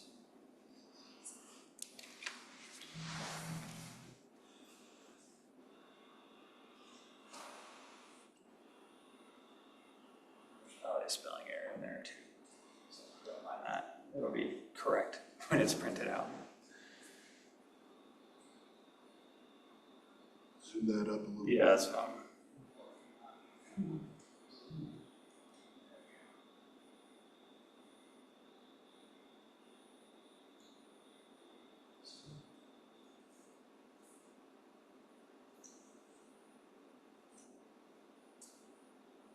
As far as let me go. Okay, so what matters most to you about Troutdale? Where do you get your information about the city? What is your favorite thing about Troutdale that you think others may not know? What brought you here / keeps you here? What are the best, what are the best times / days for you to attend a community event? What are some of the barriers that prevent you from participating? Are you part of a community group? If not, would you be willing to attend one? What is the theme you love most about Troutdale? What is a concern you have with Troutdale?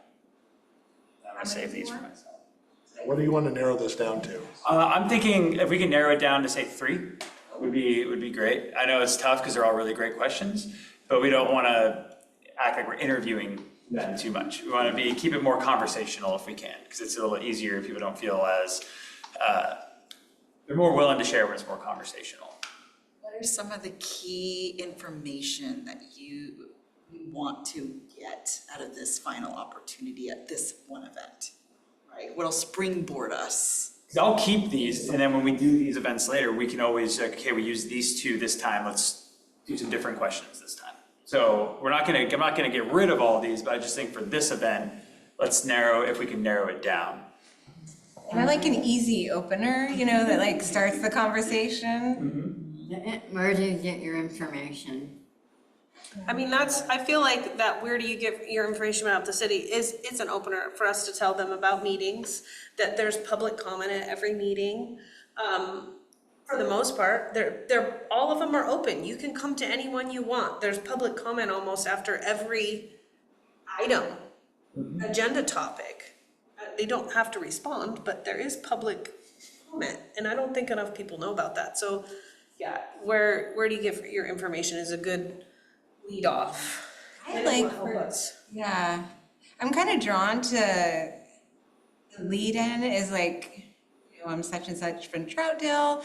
I would love to hear what you like most about the city, and then kind of go, I don't know. Yeah. And maybe it's whoever's doing it.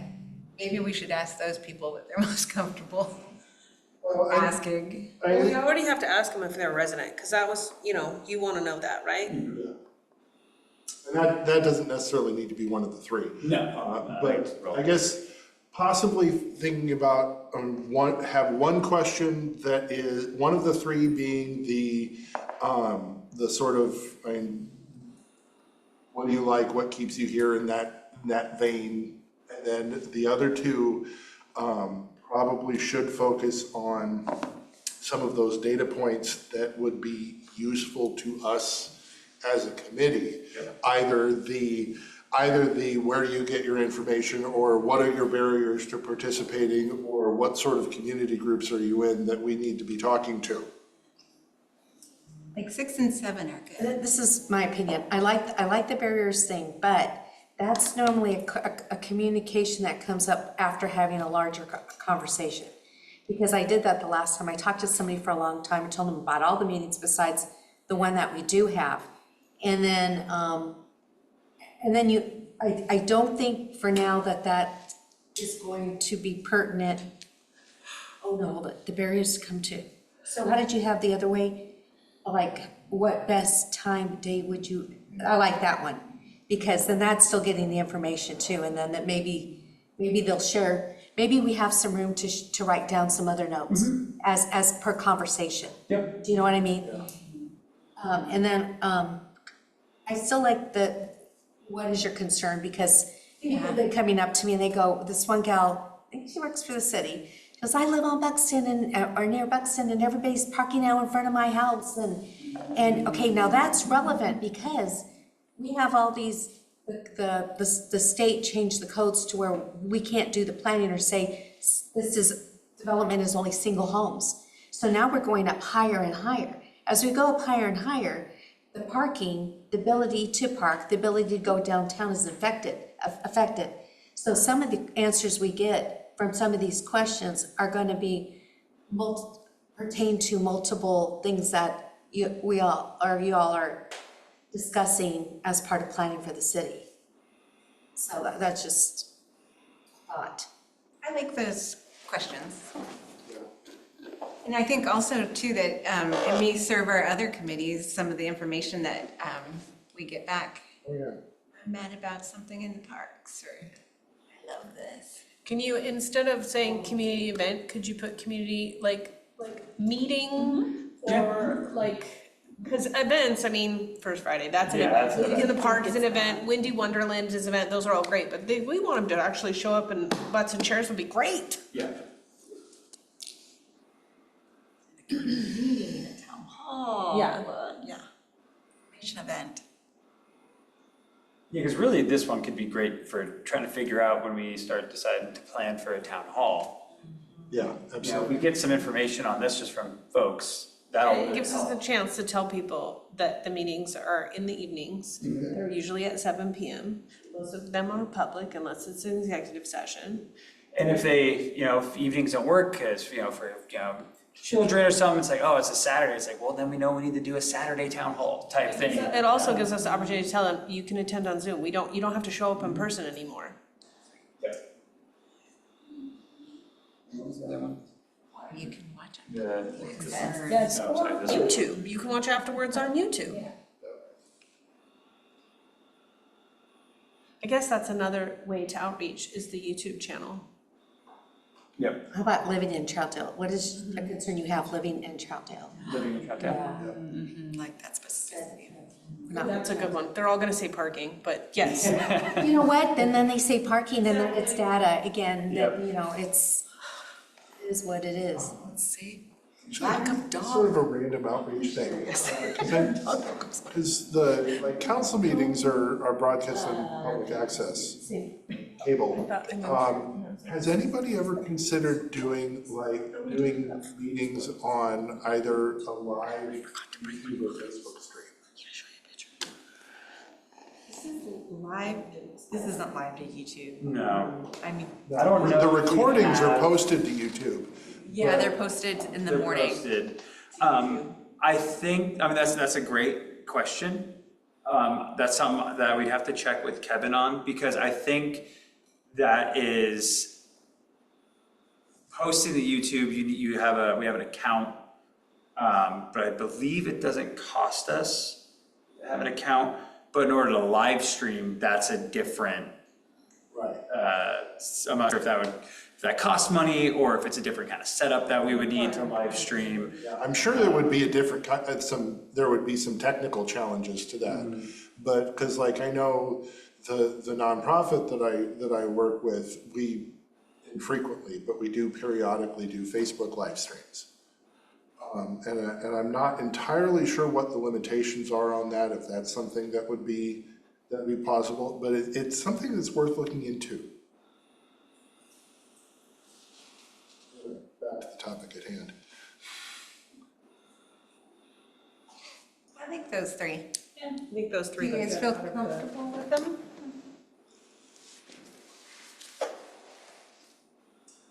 Thoughts? People online who are watching this?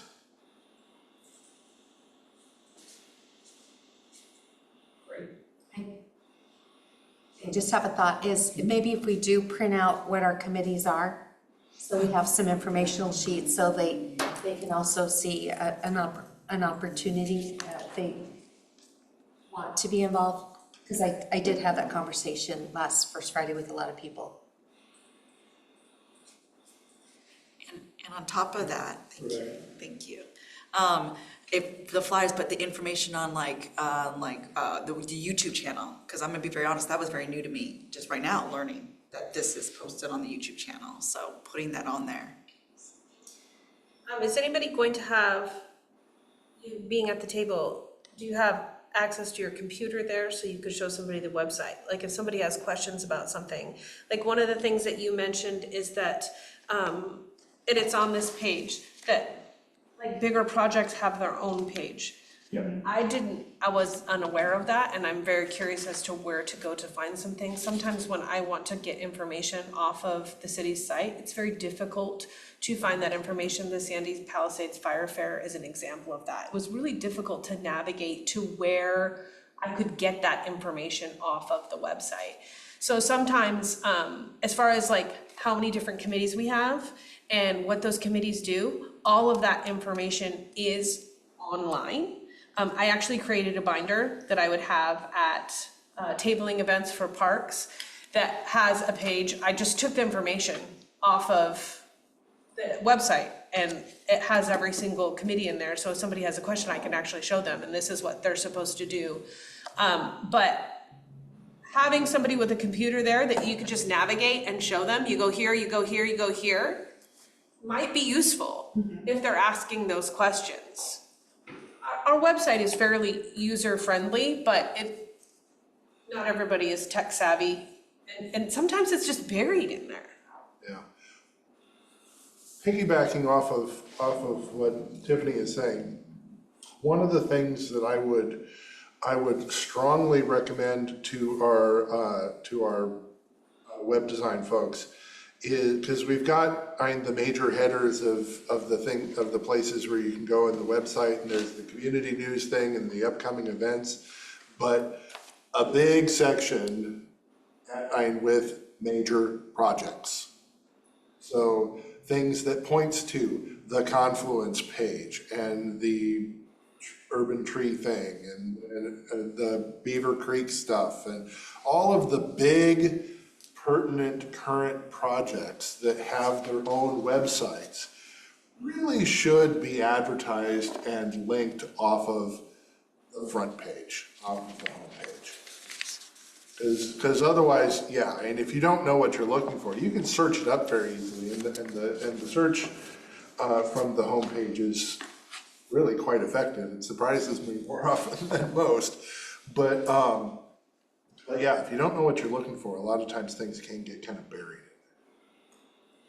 Just so everybody else is aware, I'm just gonna share this really quick, just because that's a good point. I know, and I was gonna ask you, can you bring it up and show me where it is? I'm gonna do that right now. Sometimes it's not super easy to find those things. So there's a couple different things, and I'll show them both. So the first and foremost, and this is how I get there, it might be different for someone else. Wait. I'm going to the home screen. I was gonna say, go to the very first screen, Very because I first don't know how page. you got to that. So this is the home right here. It's under government, community development. What's the third one that's covered up by the pictures over there? Government business, what's that one? Let me, community. and how do I? Okay, Yeah. So So- it's under government, community development. And then when you click on that, over on the side over here under planning, that's where we have our active projects and then notices of land use application. So notices of land use application, every time we send out a notice for any project, whether it's a type 2 or a type 3, when we do the mailing notice, we post that notice also on our webpage. So I'll click on that one first, just so everybody can kind of see what's on there.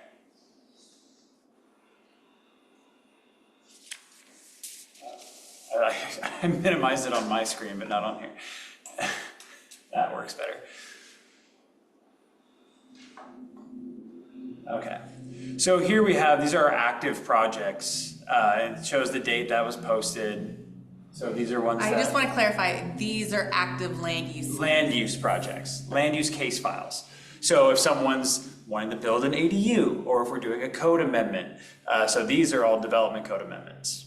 Right here, it has a little descriptor on the bottom there. So this is a land use case file for materials handling and storage facility. Vehicle storage and maintenance. So this is just where you're going to see active land use case files. You can read up on. These are if different. I'm driving up the projects. street and I see a building, I could look it up. Sort of. What do you mean by you see a building, like, I don't know, like, I'm still so new to this and I'm trying to understand. Totally. Like, I see childcare facility, what is that? So I'll be giving I'll go a deeper update on this in a minute. But this is this child care facility is it's a conditional use application for facility going in right off of 257th next to the high school. So they need a conditional use application because it's not permitted outright in the zone where it's located. Okay. So that's this one. And let's do one that's maybe a little bit easier. That's a type 3. So that one was sent out to residents within 500 feet of the parcel. okay, and that parcel gets signed with a sign that you actually might see while driving by that says land use hearing, the date, how you can participate, and we've been putting QR codes on those signs as well. So if you're walking by, you can just use the QR code and it will take you Bring you to this. to this website to show you what's going on and how you can participate if you have public comments. For example, this Dish Wireless was an update to an existing monopole over by the water towers that are owned by Wood Village, actually right by our office next to the dog park. So that's why anything that's a land use case file is here. And that's why it says at the top here, it's under our news, but in our, if you look here, land use application. That's what these are, all land use applications. Now, we'll go back to the start. I'll show you where our active projects list. So these are our bigger projects. We're looking for feedback and that are much longer than just a land use case file. Because our land use case files, type 1s, take 30 days from the date of complete to the date that we need the decision out. Type 2s is 45 days, so they're relatively quick. Type 3s, they take longer, up to 120 days from the day they're deemed complete to when we need to, required by state to have a notice of decision out. So here, again, going to the community development page, under planning, you scroll down, active projects. Let's click on that. And here are some of those bigger projects. So first ever Troutdale Historic District, Main Streets on Halsey Code Audit, Climate Friendly and Equitable Communities, so CFEC, Downtown Parking Study, Sandy River Shuttle Study, Wildfire Preparedness, Community Events, and Urban Forest Management Plan. So these are where you can read more on, most of these are grant related or just larger projects. We're not necessarily going to put large code or just code amendments in here, but for example, this is the first ever Troutdale Historic District. That's a larger project that the HLC has been working on. So to read up on just larger projects that we're currently working on in community development, this is where you would find them. And I am welcome to any input about this page. If you feel like as though it shouldn't be called active projects, it should be called major current projects, you can make that change easily if you feel that language captures where people would go. Yeah. I'm just welcome to any feedback, because when we just started this page when I came on board. Yeah, it was a little after you came on, because it took us Yeah. a while to figure out what we wanted, but we Yeah. didn't even have this until she came on board. So, yeah, it's a work in progress. And we weren't posting updated land use case files until myself and the assistant planner came on, because we both agreed that we need to have these should be always posted on our website. Always. Just for another area, someone might be scrolling through and it's like, oh, what's this? And if you click on it within the comment period, you can submit a public comment. The land use case files, those have comment periods of when they're open for public comment. These active projects lists, for the most part, are pretty much open for, give us a call, email us, we're here to communicate with you, we'll take your comment. There's not really a hard deadline until really the project goes to being completed or moving to city council. Yeah, so if you click, let's actually move down to maybe let's click on the Sandy River, the downtown parking study. Let's click on that one. Sorry, just clicked on that one. So it talks about the project, how people can get involved, but if you scroll all the way down, we also scroll the supporting documents that I really want to get to. If we have a meeting, like our technical advisory committee meetings or our community advisory committees about this project, we put on the presentation materials, the agenda packet, all the information about this project is posted to this site, so people can read about it. Is this list, Go ahead. thank you, is this list in chronological order? How is, Yes. okay. We try to make it in chronological order. And so this will be available once you get done with the street trees. We'll have a post for this kind of a thing? If you go to the street tree one, as we move through the process for The urban forest. the urban forestry, Take this or, okay. the presentation materials that go towards to the park committee, we will put those online, as well as the agenda that talks about that item. Is there any talk, I know this is very new and I think it's fantastic, is there any talk for future budgets of making some of this information, especially the one geared towards public comment, it easily converted into Spanish so that it's not just monolingual? Well, especially with the population and the data we know about. Like to. Yeah. Ideally. Absolutely, but forward thinking as this as the Ideally, we'd love to have them. That is, yeah. multiple languages, Yeah. absolutely, yeah.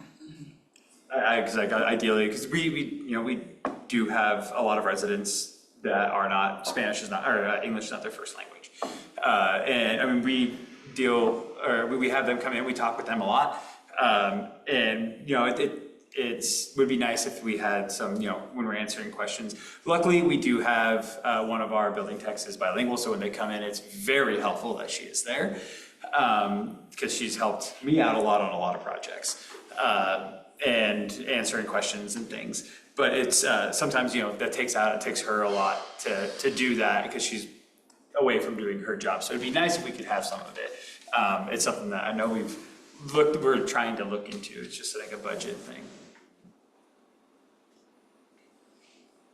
I'm kind of curious, is there a reason why Confluence is not on that active project list?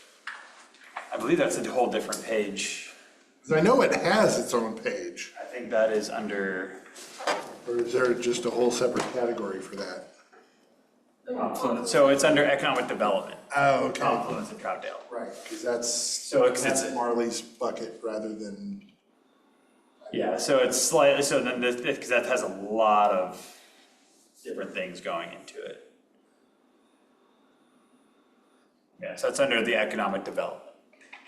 And going back to your original question, I can definitely have my computer. I'm not sure, I don't have a hotspot on I don't think my phone has hotspot. So I'm not sure if I will have internet access though. It's right next to the city. You guys are at 17. I've never been down there. I've never done the I think tabling. I think we're gonna be fine. Okay, cool. Then I will have my computer available to show everybody this as well. That'd be cool. Yep. I'll definitely have it with me. On that, do we, going old school, like a newsletter? Should we at this event, like collect if people are interested, their personal email, if they want to be fed information, or? We don't want to collect people's personal information, because especially in today's day and age, I feel like that's a slippery slope for whether people are even willing to hand that out. So we do have the champion that gets sent out, and that is something that we try to put all these projects in the champion, or just different things coming up. We always try to add. Granted, it is quarterly, right? Quarterly. I think quarterly. It's moving. Four Yeah. times? Yeah. 3 or 4 times. Yeah. And then Acts as the newsletter that acts. yeah, so we try to get all this information we can in the champion. But as far as collecting people's names or emails, it's just a little. I'd rather have them email me directly. Like here's my card, and then if they'd be willing to, reaching out. Actually, I think that's the first way I met Frank. He found my information and we discussed, and I think that that's great. He was willing to be sent things instead of us just kind of quote unquote spam emailing people, because they don't necessarily. I mean, if you look at the difficult thing that us planners have when we even send out our notices of application is we don't really receive a whole lot of comment from the neighbors, because a lot of people, when they see something and it's not maybe a water bill, it goes right into the garbage. And that's something, it's not just this every jurisdiction I've ever worked for, no one really necessarily wants to read it. So I don't want them to feel like, hey, now we're gonna start sending emails instead.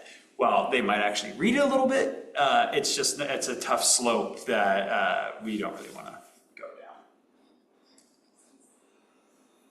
down. I think to a certain extent, I mean, that sort of notification rule, the subscription rule is where I think the city has gone down the social media route. Because you can subscribe to things that way and get some of those notifications. You do kind of have to lean into that a bit to get that to be effective. And as with any sort of outreach or notification, as we've all seen and all said 1,000 times, there is no silver bullet that is going to reach everybody. So if we want to be effective about this, we do have to plan on using multiple modes and casting a pretty wide net.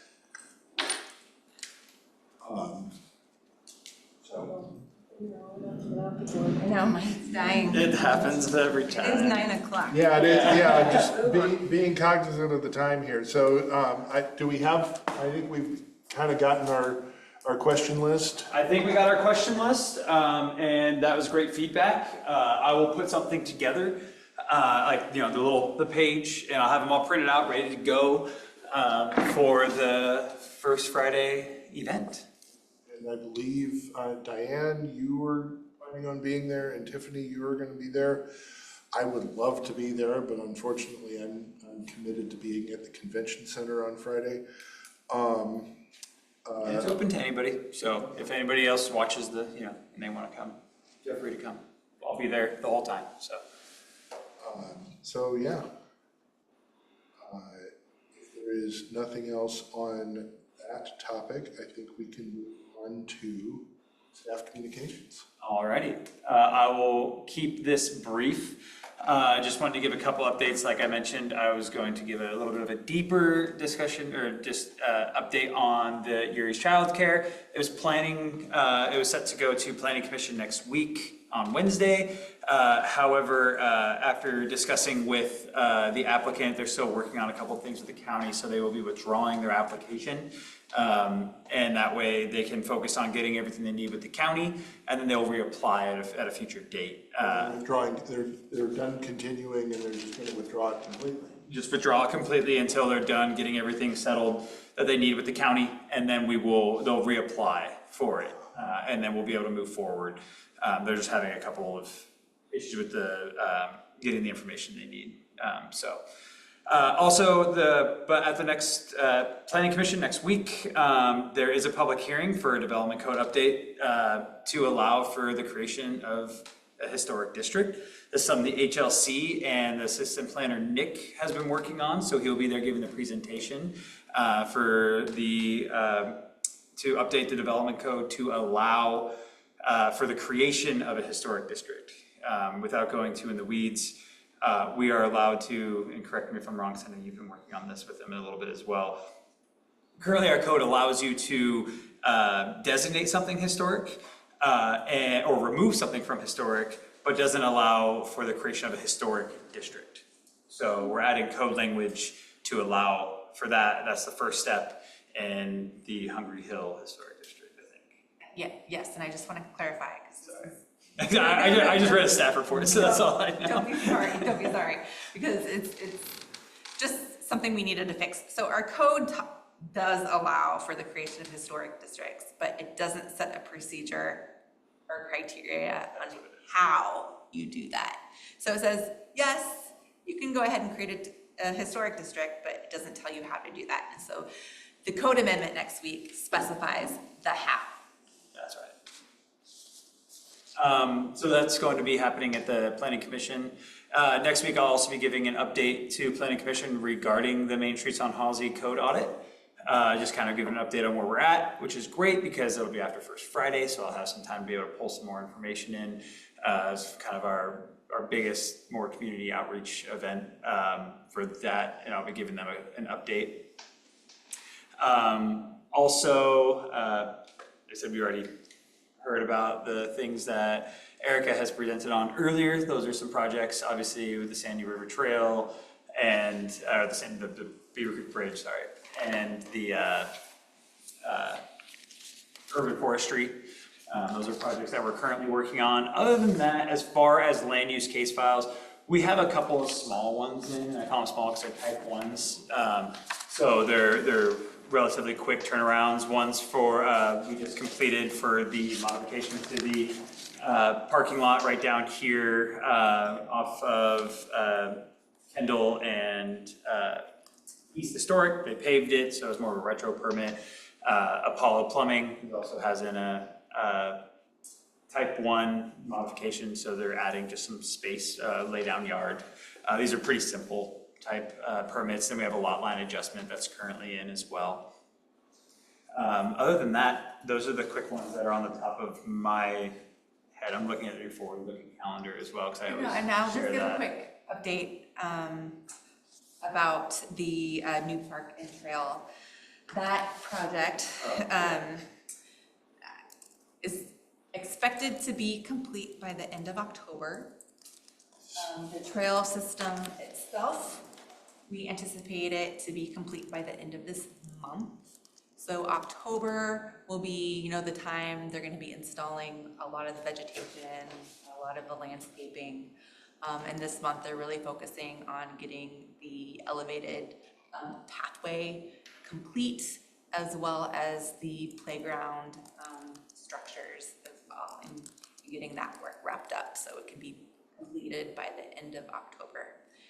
And we will be putting out a date here eventually in the next couple weeks about a ribbon cutting. We haven't selected a date or time quite yet because I still want to kind of solidify when it's gonna be done and we can open it up and have a safe environment for people to go down there and visit and take the trail. Once the trail is the trail going to be open to the public while the landscaping is being finished? I want to say most likely, but I'm not 100% sure on that. The question is, can you prevent the public from using the trail once it's finished before there's a I mean, ribbon? we already have people down there Partaking. partaking, yeah. Anything else? That's all that I had off the top of my head. So Move Fitness is gone, Correct. so there's a big hole in there. So So they're gonna rent that real easy. yeah, so most of the work was actually completed with Move Fitness. They just weren't able to complete it all. So last I understand is the owner of the building wants to find another gym to come finish up. I mean, really, they had almost everything done minus the pool. They had everything done where it was just Move going in to do their small things of like the paint colors and things like, but like locker rooms are all done, showers, plumbings, things like that are completed, just hasn't had final inspection.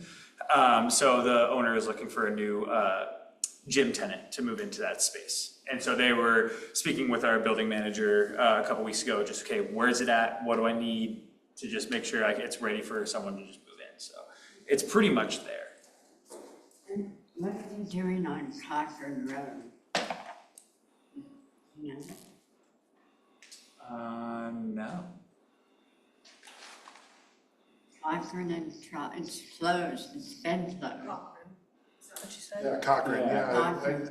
I had asked this question once, and it's like They're doing the, it's the culvert. yes, Oh, so it's the a large salmon, it's Yeah, that's a county project.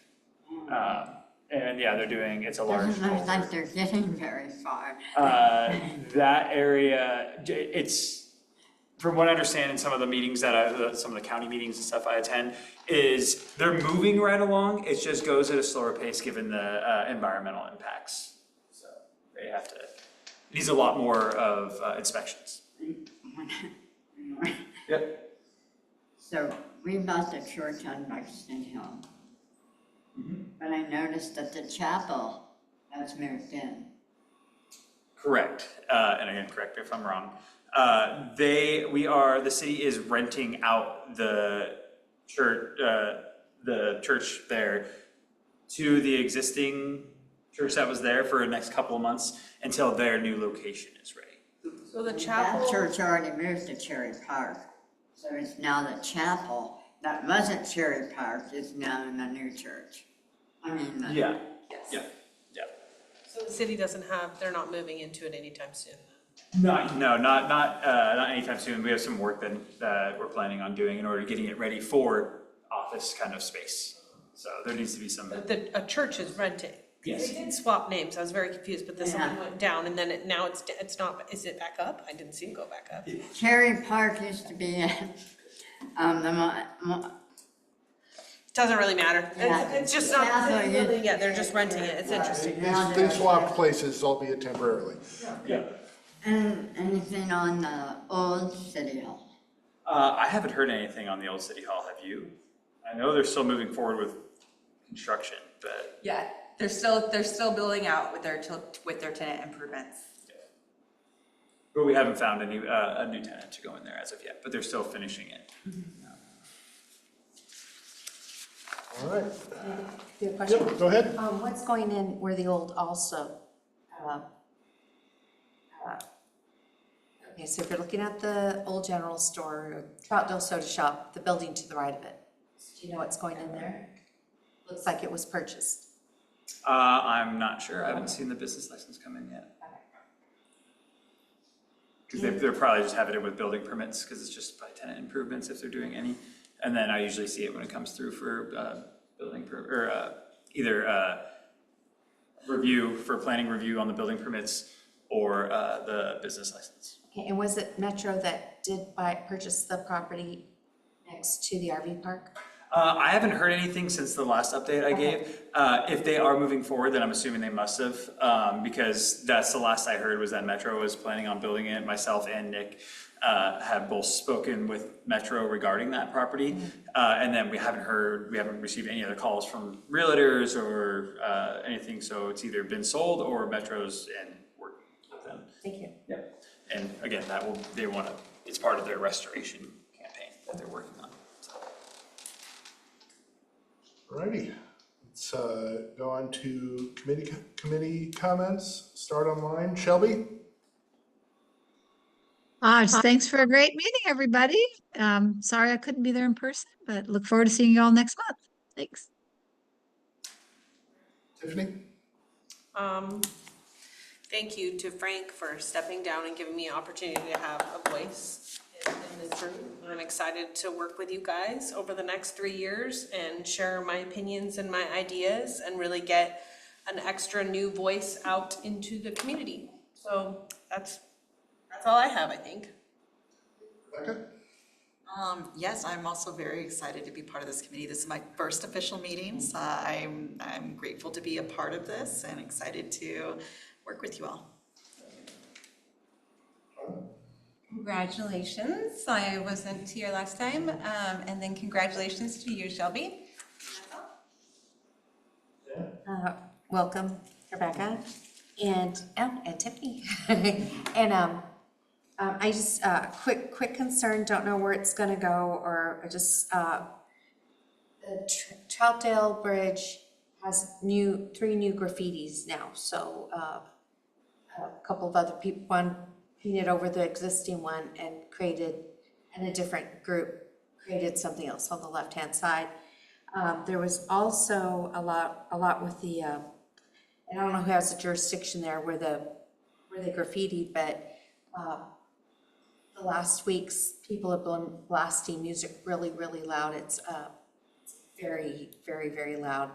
Don't know who has jurisdiction over that, and there's a nonstop, very heavy smell of people smoking, and the tubers are coming down. Obviously intoxicated. So before, a long time ago, we had our volunteer officers that would address that issue. I don't think we have anybody addressing any of that right now, and that was making me wonder if the tubing operation had started. Did they already start that this summer? No. No? Okay. Okay, because it's just concerning that it got a little bit less safe the end of this summer, and it ramped up, and it didn't go away. So just a concern I'm voicing. And good meeting. And see you Friday. See you Friday. Victoria? Congratulations, and to you too, Shelby, and welcome.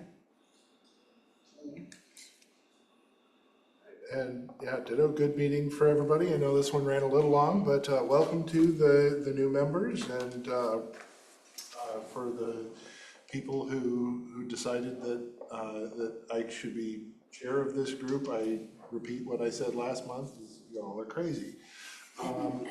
But I welcome the opportunity to help, and with that, I will entertain a motion to adjourn. I move to adjourn.